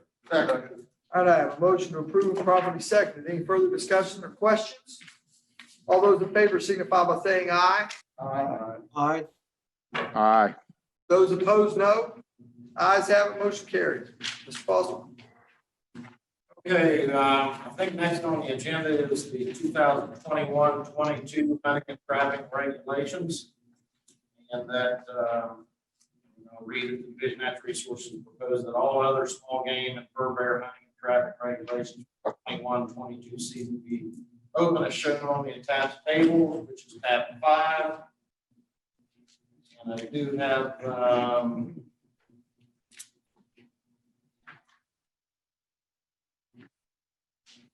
there was an error, but since the Cody thing, so the recommendation on the Coyote, let's see, would have to be amended to reflect down under Cody, hunting at night with artificial light, that would have to be amended to keep it with the January 1st to August 31st frame. Okay, so that would have to be, that change would have to be made. And other than that, we're not recommending any changes to small game. I think the traffic regulations for 21-22. Okay. Move to approve removal of the coyote issues. Okay, Chief? Paul has his hand up. If I could, sorry. That's why we had you here. But just sort of a point of order. These are proposed regulations. Gary, correct me if I'm wrong, but these are proposed regulations for next year. Yes. That are for your review, consideration, and ask questions, but they're to be taken up and acted upon third quarterly meeting. So I believe it would be, with all due respect, Commissioner Wilson, I think it would be a bit premature to make a motion at this point, but certainly to ask questions. Okay. Am I correct in that, Gary? Yeah, my apologies for that. These are proposed. What you will see, so what we will do then, when we come back with proposed regulations for the July meeting is we will correct the language with regard to the season states to reflect the January 1st and August 31st. And then at that time, vote on that. All right. Good catch. Thank you, Chief. Is that it? All right, next on the agenda, from somewhere out there in West Virginia, we have our Chief of State Parks, Brad Reed. All right. Excuse me. Thank you, Director, and thank you, Commissioners. Now, I'm going to take Appreciate a note from your backdrop because I know that's not in West Virginia. Now, wait a minute now. Everybody understands, that should be spruced off there that you got in the backdrop, but we'll let it slide this time. Go ahead. Full disclosure, my wife is the only person in the family who's smart enough to manipulate Zoom to put a picture on here. So I had to step back and let her put her own picture on here. And this is what I ended up with. So noted. But yeah, thank you for having me today. And I appreciate the commissioners. And I'm sorry that I couldn't be there with everyone today. So we have put together a proposal for population control deer hunts on state parks into this fall. And we have selected 6 state parks that we believe we continue to need some help with as far as population control. Does everyone have the handout on the state park hunts? The commissioners, do you all have that? Yes. Okay, good. So again, 6 state parks. Each park has a dual hunt component. With the exception of Twin Falls, every park hunt has both a muzzleloader archery hunt and a sole archery hunt. Twin Falls, being in Wyoming County, only has an archery hunt, and it is and crossbows are not included in the Twin Falls hunt. We've had some pretty good success with these hunts in the past. They've been a great source of recreation for the hunters of West Virginia, and they've also assisted us with some of our population control issues. So what we have this year forecasted or projected is both an archery and muzzleloader hunt at Beech Fork, and actually both hunts are archery or muzzleloader at Beech Fork. These hunts are all scheduled around the rut time, late October, early to mid-November. The second hunt at Beech Fork is archery or muzzleloader. At Canaan Valley, we have an archery only hunt, then an archery and or muzzleloader hunt. At Cacapon State Park, an archery only hunt and an archery or muzzleloader hunt. At North Bend State Park, an archery-only hunt and an archery or muzzleloader hunt. At Pipestem State Park, an archery-only hunt and an archery or muzzleloader hunt. Of course, as I've already said, at Twin Falls, we have a scheduled archery-only hunt for consideration and vote by the commission. That's really all I have to propose here today, so I'll stop and see if there are any questions. Brad, one of the commissioners asked about Blennerhassett Island. I know in the past we have done controlled hunts there. What's the status of the population? We have had hunts, very successful hunts at Blennerhassett in the past, and will again in the future. But we looked at it, superintendents and associated folks took a look at it this year, and we thought that we could probably go at least another year without having one. So we've not proposed. And one other thing I wanted to mention, and working, when I first got here, working with Brad's predecessor, we talked about, you know, when you go to a state park and you see 20 or 30 deer along the side of the road, I know visitors love to see that, but we have a real problem with over browsing. We have a real problem in some of our state parks with the invasive species.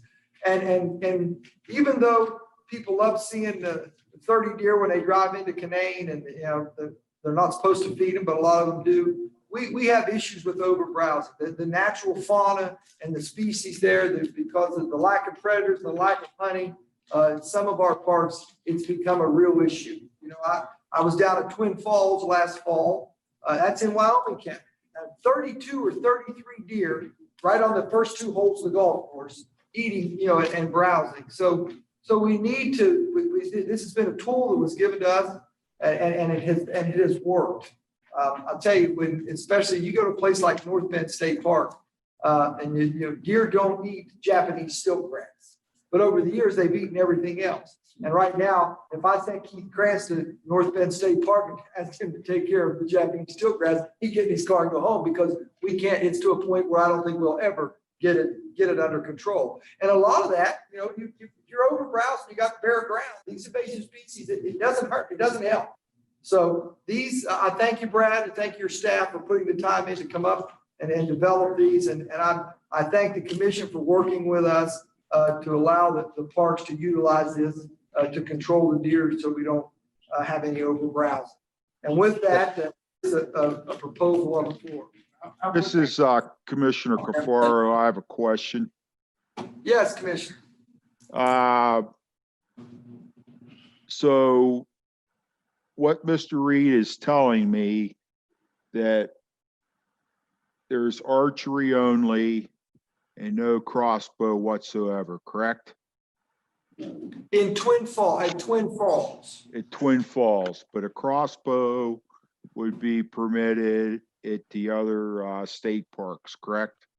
Yes, That is correct. Part of the archery. Yeah. Okay, the only reason I bring this up is for the physically challenged hunter and his or her rights under the Americans with Disabilities Act, because the crossbow was originally brought in as an assistive device to permit them to participate in the archery season. So that's the reason I brought that up, but I'm okay with that.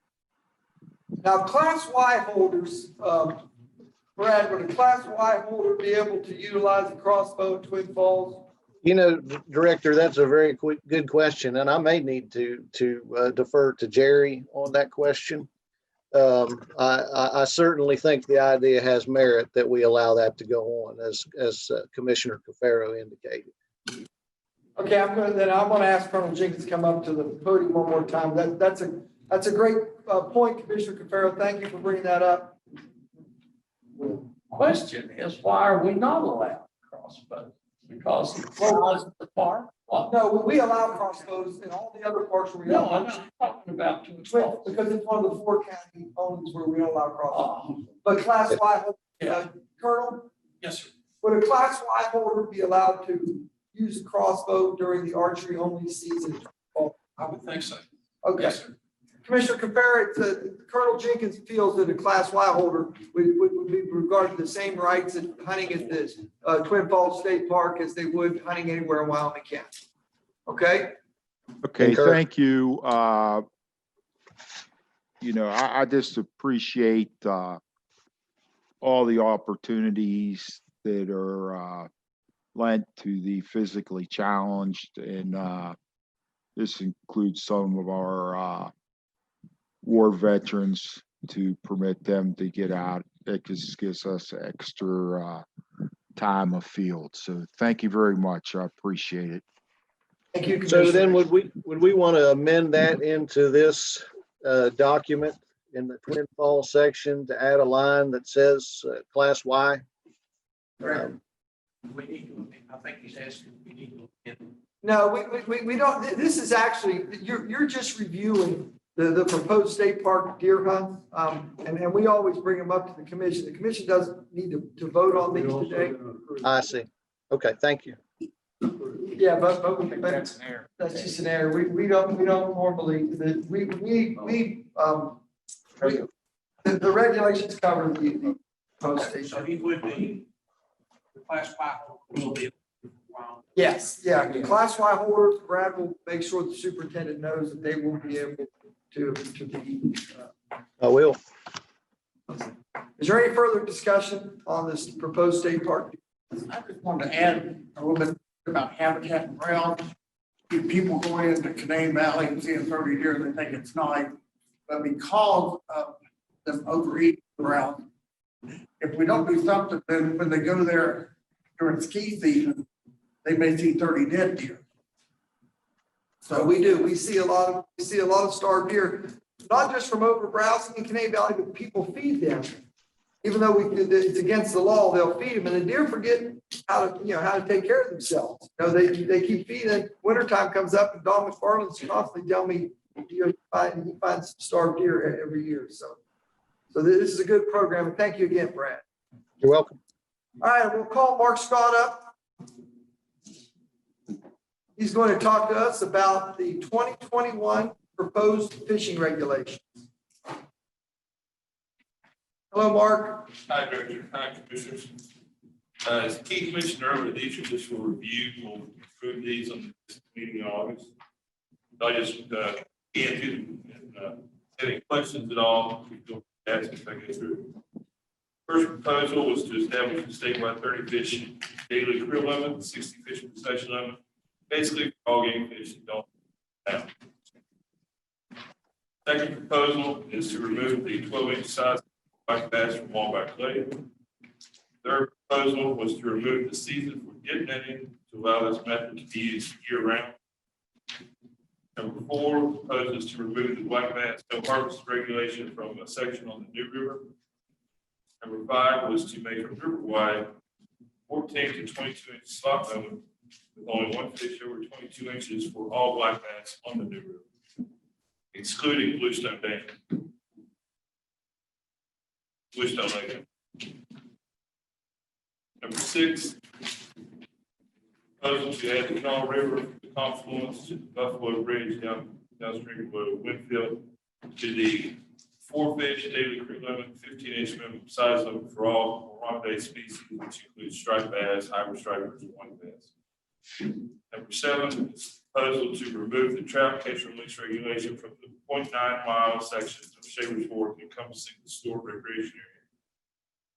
Number 8 is to remove the Buffalo Creek fly fishing only section, or fly fishing only regulation of Buffalo Creek.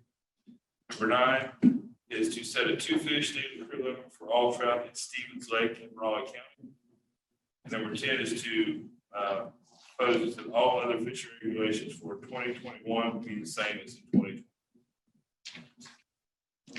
Okay, these are just for your review. We'll be voting on the next meeting. A couple things that I'm sure will come up next meeting. Number 1, tell us a little bit about Stevens Lake. I'm very intrigued what you were telling me the other day about the trophy trout potential, so everyone out there will understand before we get a bunch of calls over reducing the number of fish you can take out. Seems like let's share with them. Stevens Lake is many eons ago with stocking trout. They did well, but they had some die off in the summer when they tried to stock them later in the year, like in May, water's still warm. But they found in recent studies, when I was in the bodies, we found that there was excellent water, deep with good oxygen, good cool temperature. So we tried some stockings with fingerlings, but we fed a lot of walleye with it. So we were able to get some extra trout, I think from Virginia, that were 8 to 10 inches long. We also did some tagging studies with some 15-inch and bigger trout to see if they would survive, where they would go with the lake, that kind of thing. And they did really well. They grew very fast. We have since established an alewife population in the lake to provide forage not only for them, but for bass and walleye also. And a gentleman actually sent me a picture the other day of a trout he caught, 15 or 16 inches long. And when he flayed it and took it home, I asked him to check its stomach, and it already had a 3-inch alewife. So they're starting to eat those, which means they can grow phenomenally fast if they have that good forage. So I think we can produce a trophy lake there. So limiting the numbers, keep them in the lake longer, allow them to grow faster. We've had fish grow from 18 inches to 16 to 17 by the second year they're in there. 1 year's time. Wow.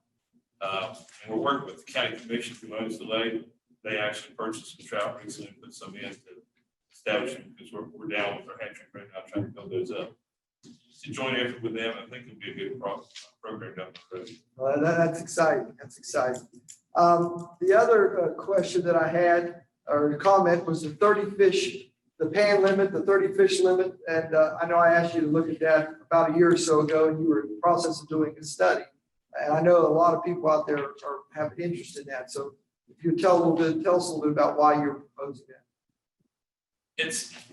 There's a lot of game fish that don't have limits, and most of them have a few issues with overpopulation. There are some issues in some of the waters where they stunt, and they can reproduce phenomenally fast. So a lot of times it's not an issue, but sometimes people get greedy, and it's more, I guess, what you call gluttony limit. Biologically, it's probably not a huge difference either way, but it will spread the catch up. Potentially, maybe for the crappie, could allow some larger growth crappie in some places. Yeah, I've heard story on some of the structure that you build down on some of the lakes around Summersville and Sutton. People walk away with coolers full of perch and things like that. And I mean, I commend you for proposing the 30 limit per day panfish. We'll be looking at it. It's no regulation set in stone. So we'll be doing some studies. We have some sunfish studies going on now, wrapping up. We may want to amend some parts of it, change numbers. We'll do that as we see fit.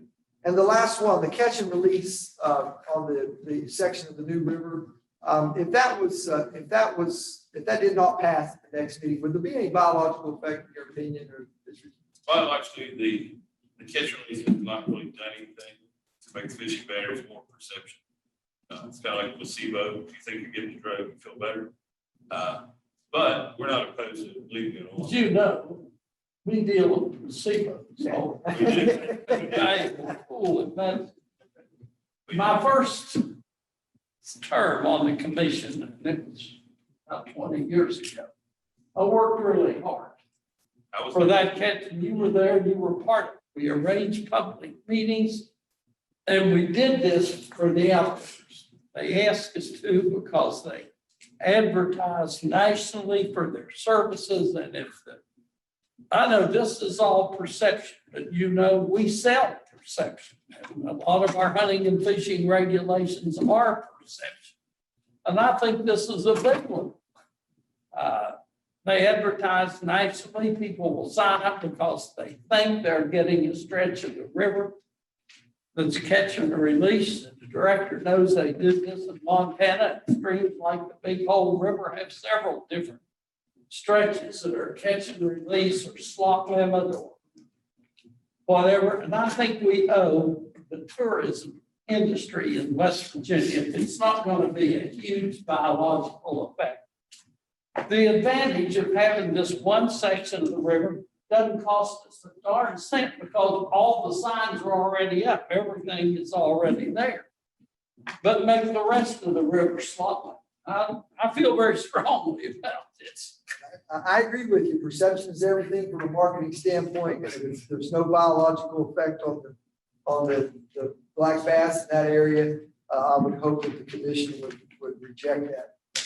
That's all. And the other thing that I would add, we don't, and I know it's the regular creel limit for black bass, but when you put it in your slot limit regulations, you should have how many fish per day can be in the creel. It's not in here. We can add that for the next one you vote on, Okay. just to make sure it's clarified. It ought to be clear. I agree. Otherwise, you could walk off with 60 fish in your, Hopefully. or 30 fish in your. Yeah, it feels good all day. Is there any more further discussion or questions about the proposed 2021 fishing regulations? We'll be voting on those at our August 2nd meeting. A quick, I know you talked about them early, 7 and 8, the reasoning behind those. 7 is, read those, make sure it's over for The me. catch and release. and shake. 7, second Shaver's Fork, I was told by our guys that the habitat is very poor. Trout do not survive through the summer there, which kind of defeats the purpose of catch and release. And the big hole that has, what we'll have that there is a swimming pool, basically for the campers. So it's not much of a catch and release area. So, if we could find other areas that could maybe do that, more, we could do it, move that next year or something. The Buffalo Creek one, Dave Thorne, our biologist, surveyed up there and did not find any trout whatsoever. So the trout, it was hit really hard with a couple big floods. It's wiped habitat out. But if the trout are not there, there's really no reason to advertise it. Like Dr. Dobson said, publicity wise, you put it in the regs and somebody comes from somewhere to catch a trout and catch and release your fly fishing section. There's no trout there. That's not good. Is there a plan in the future to rehabilitate the stream? Not right now. It's something I guess we can look at. See, it was wiped out. I mean, the time I was there right after the flood, it was canopy and everything was gone. Everything was daylighted as far as you can see. Just, it was amazing. Any further questions, discussion? Mark, thank you very much. All right, next we'll hear from Kevin Oxenrider about our reptile and amphibian regulations. And while Kevin's on his way up here, I've asked him to talk to everybody today about a wonderful program we got going on. And once again, give everyone the website where you can send the pictures of your turtles. And it's not Stephen.s.McDaniel, WV.gov.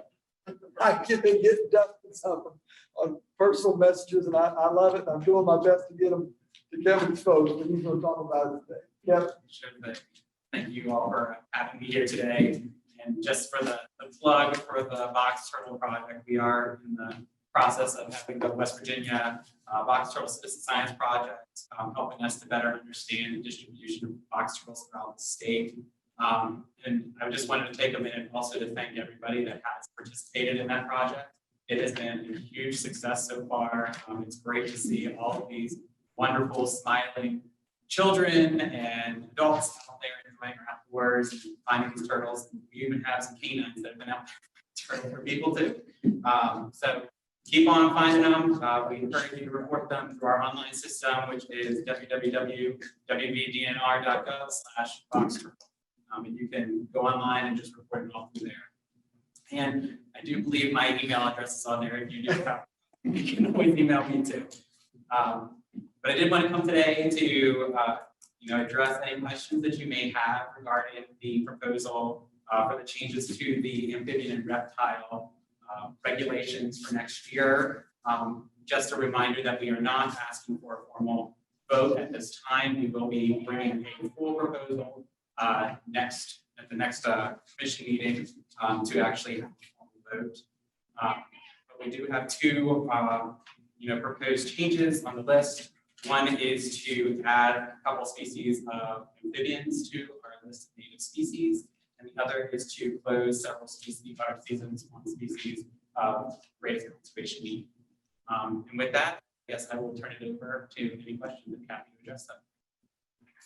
The only other observation, I know you put your hand in your face, I told you, I got a couple of pictures. There's no need to tag those either with fingernail polish or paint to write your name on it because the box turtle does a pretty good job of camouflaging themselves. It tends to put some fluorescent paint on their shell to let them know that they've been part of the project already. Exactly. But it has been overwhelming, right? It has. We've gotten, at this point, we're close to 2,000 observations. Oh, wow. We've been doing 2,000 or 1,000? 2,000 2,000. observations. So, That's I don't know how you train your dog. So is it's there a market for that? there actually is. Surprisingly, folks have been training retired dogs from like canine unit dogs to actually track down box turtles. Oh, So wow. that's happened in other states, and so they've become pretty popular. That's great. John, that ought to make for good training. Any more Instead of questions? shed dogs in West Virginia, we'll have box turtle dogs. Any more questions or comments for Kevin? What is the biggest reason box turtle? I know people take is it habitat? So it's a mixture. So habitat is definitely a large one. We've been having a lot of issues, especially with fragmentation. Road mortality is big. The illegal pet trade is definitely a big one. So you touched upon the pet trade. We not only are seeing that there is a market for box turtles domestically here in the United States, but especially overseas. And in fact, box turtles range wide are seeing large numbers being poached, and West Virginia is not exempt from that. We actually just recently had a confiscation of box turtles last week. So it is not uncommon for people to be taking lots of box turtles and shipping them overseas.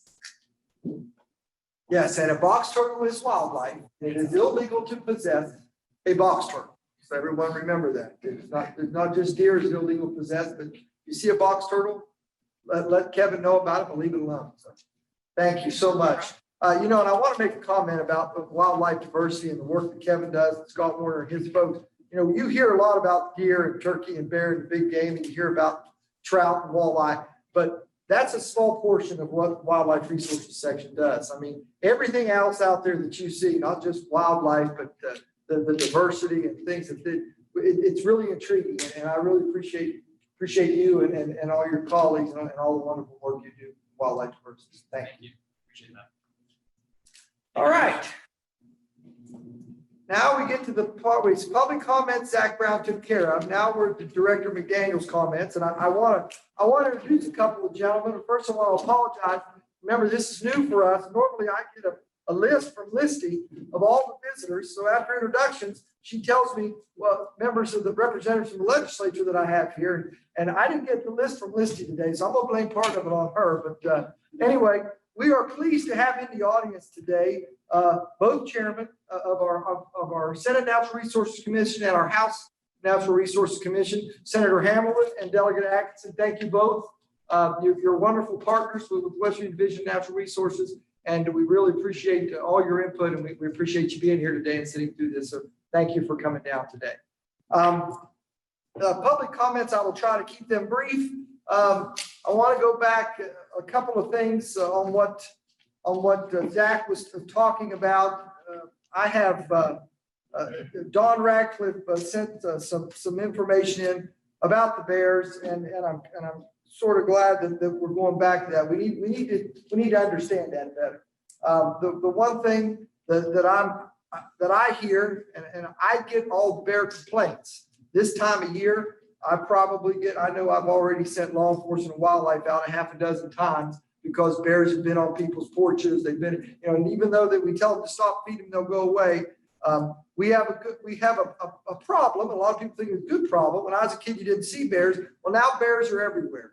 And we need to make sure I have no problem. And I always stick with the recommendation of my wildlife, but we probably should look at that a little bit better. However, I do think that if a farmer is having problems, especially with cattle and with sheep, that we owe it to those folks to make sure that we do something about it if we're going to continue the bear gun season there, or if we would ever take the bear gun season away from that. So I'm glad to see all that.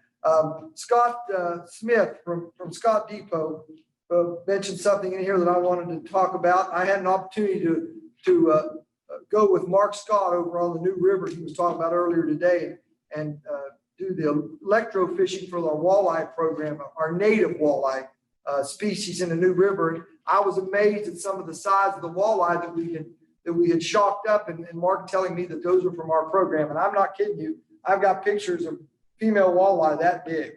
And Scott Smith, when he sent this in, said that his wife caught a 32 3/4 inch walleye. And and I agree with him when he said that's world class. And we need to promote our walleye program more. And Scott, I'm right with you. We're doing everything we can. Mark Scott and his staff have done a wonderful job. And I look for big things to come from that program in the future. Let me see. There was one other one here. The trout fishermen. I have gotten a lot of comments. During the COVID-19, we have to continue to stock the trout. The one thing about Jim Hedrick and Paul and Mark Scott's folks is this is a cycle, and it's not trout fishing isn't something that we can stop. Right now, our hatchery buildings are full of a couple of million fry for next year. And if Paul or Jim Hedrick doesn't get all those fish out, he doesn't get those raceways clean and back in production, then we're going to have a problem next year. So we couldn't quit stocking trout. Now we did quit posting the daily stock report at 4 o'clock online because we were trying to cut down on the number of folks that you see on the river. And of course, I've got a lot of people, I call old school people, that would love to see it stay that way. And the problem with that is there's a whole lot of people that lost their minds when they couldn't find out where we were stocking.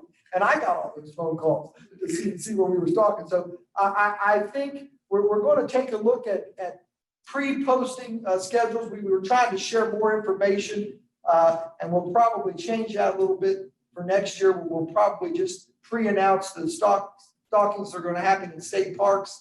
And again, that's to attract families and children. I had an opportunity today, this morning before I got here, a dear friend of mine who's been very ill. He can't get out on the river anymore.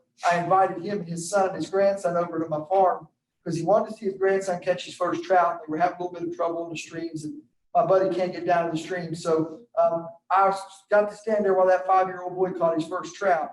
And I got to share that moment with him and his father and his grandfather.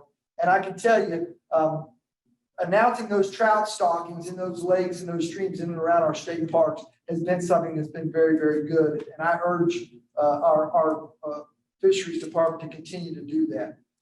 And now letting people know at 5 o'clock that evening where we stock, I think is only fair to those who don't have the ability to see where the truck has gone. It lets people know. So when they do go fishing, again, we talked earlier, perception is everything.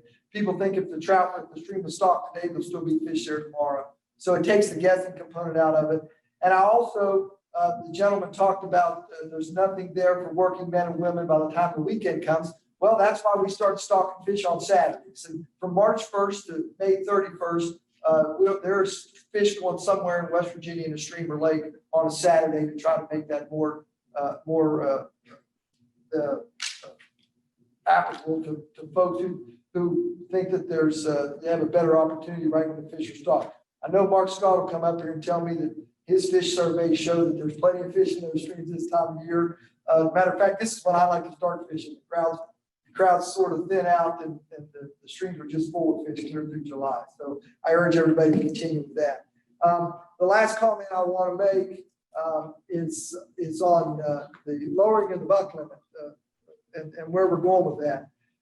As Zach Brown said earlier, up until where we cut it off, we had about 400, close to 450 comments. The day we cut it off, we had another 50 or 60 come in.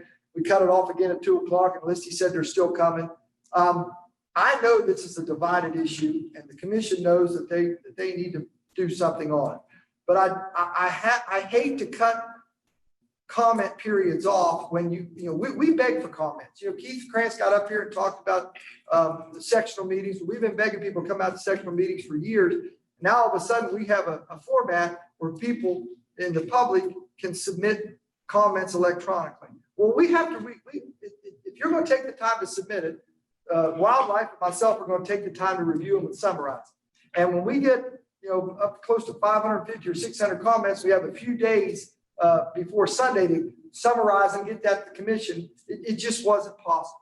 So I chose to pull it from the agenda, and it will be on the August 2nd agenda. We've also extended the public comment period for that until July 24th. That will give Wildlife and Listy plenty of time to get those summarized, copied, and out to the commissioners, because I do think, and I know my commissioners, they will review every one of them, and to ask them to review 600, 700, 800 comments, that's going to take them some time. So I did want to make a comment on that. Other than that, I think this went fairly well. It ran a little bit longer than our normal meetings do, but we had a lot to cover. I want to thank the commission. I want to thank my staff. Again, I want to thank our legislative representatives come out today. I want to thank the public for participating in this. Yes, sir. Comments just a little bit before you adjourn. Yes, yes. And I wasn't, but I'm glad you told me that. I like that. And I forgot, before I adjourned the meeting, I was going to allow the commissioners to make a comment if they would like on today's proceedings and how they thought this went. Greg, I have one comment. Yes, sir. Chief Logan and several other parks in Breckman have been preparing food for kids. Thank you.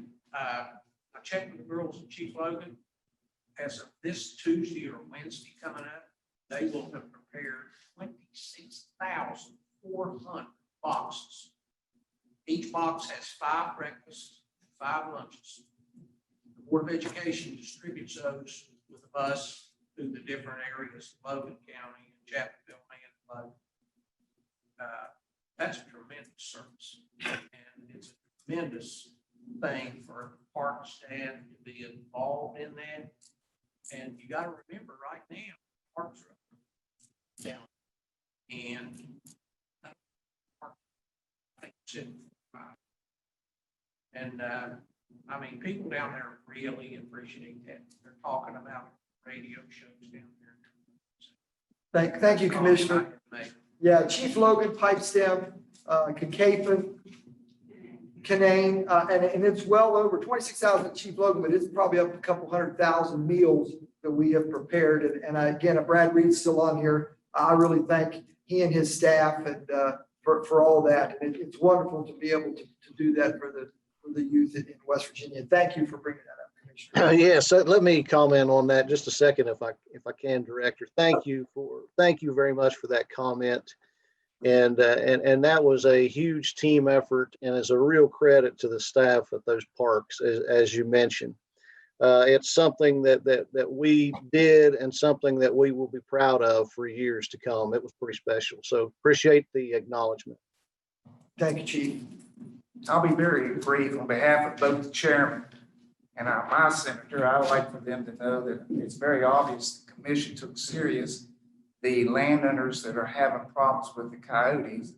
I'd like to make sure we don't forget that. I think the only concern that I heard from this commission is an impact it might have on law enforcement in September, October, November, December, and the possibility if people misuse it to harvest their big bucks. So I'd like to make sure we make an extra effort through the Farm Bureau or whoever to make our wildlife services available to those farmers that are having problems, so we can put the extra effort in the coyotes. And that's the same way. I don't want the landowners to think we're not sensitive. The dogs that don't know boundary fences, that has become a problem. West Virginia Bear Hunter Association has worked pretty hard on getting their membership to be more sensitive to the landowners and notifying, but we have a lot of hound hunters that do not belong to the West Virginia Bear Hunters. So I want to see that we continue to look at that closely, our criteria, and see for damage permits. If we have an area that's a lot of damage, hounds might be the only way to control it. If it's an area that's not having damage and we have a problem, just don't want us to not pay attention to the land. And last but not least, we see a lot of masks around here. Do you have any information economically what impact this has had on DNR at this point? Thank you for that. Yes, as you can tell, the spring season, especially for our West Virginia state parks, it's when we shine. but the majority of our revenue we get is between Memorial Day and Labor Day every year. As far as fishing season, we sell a lot of fishing licenses, but right after Memorial Day, and believe it or not, I think bass fishermen outnumber trout fishermen, Mark, 3-1, something like that. So we have seen a financial impact all across the agency. I am with the Governor Justice has been working with us diligently. We have been tracking our COVID-19 expenses, and we have been submitting those. And he's working with all state agencies, and he's supporting us. We're working really hard to get as much of that. We're going to be able. I think we're probably going to be able to cover a lot of those expenses. So thank you for that, and we'll have a lot more information on that on August 4th.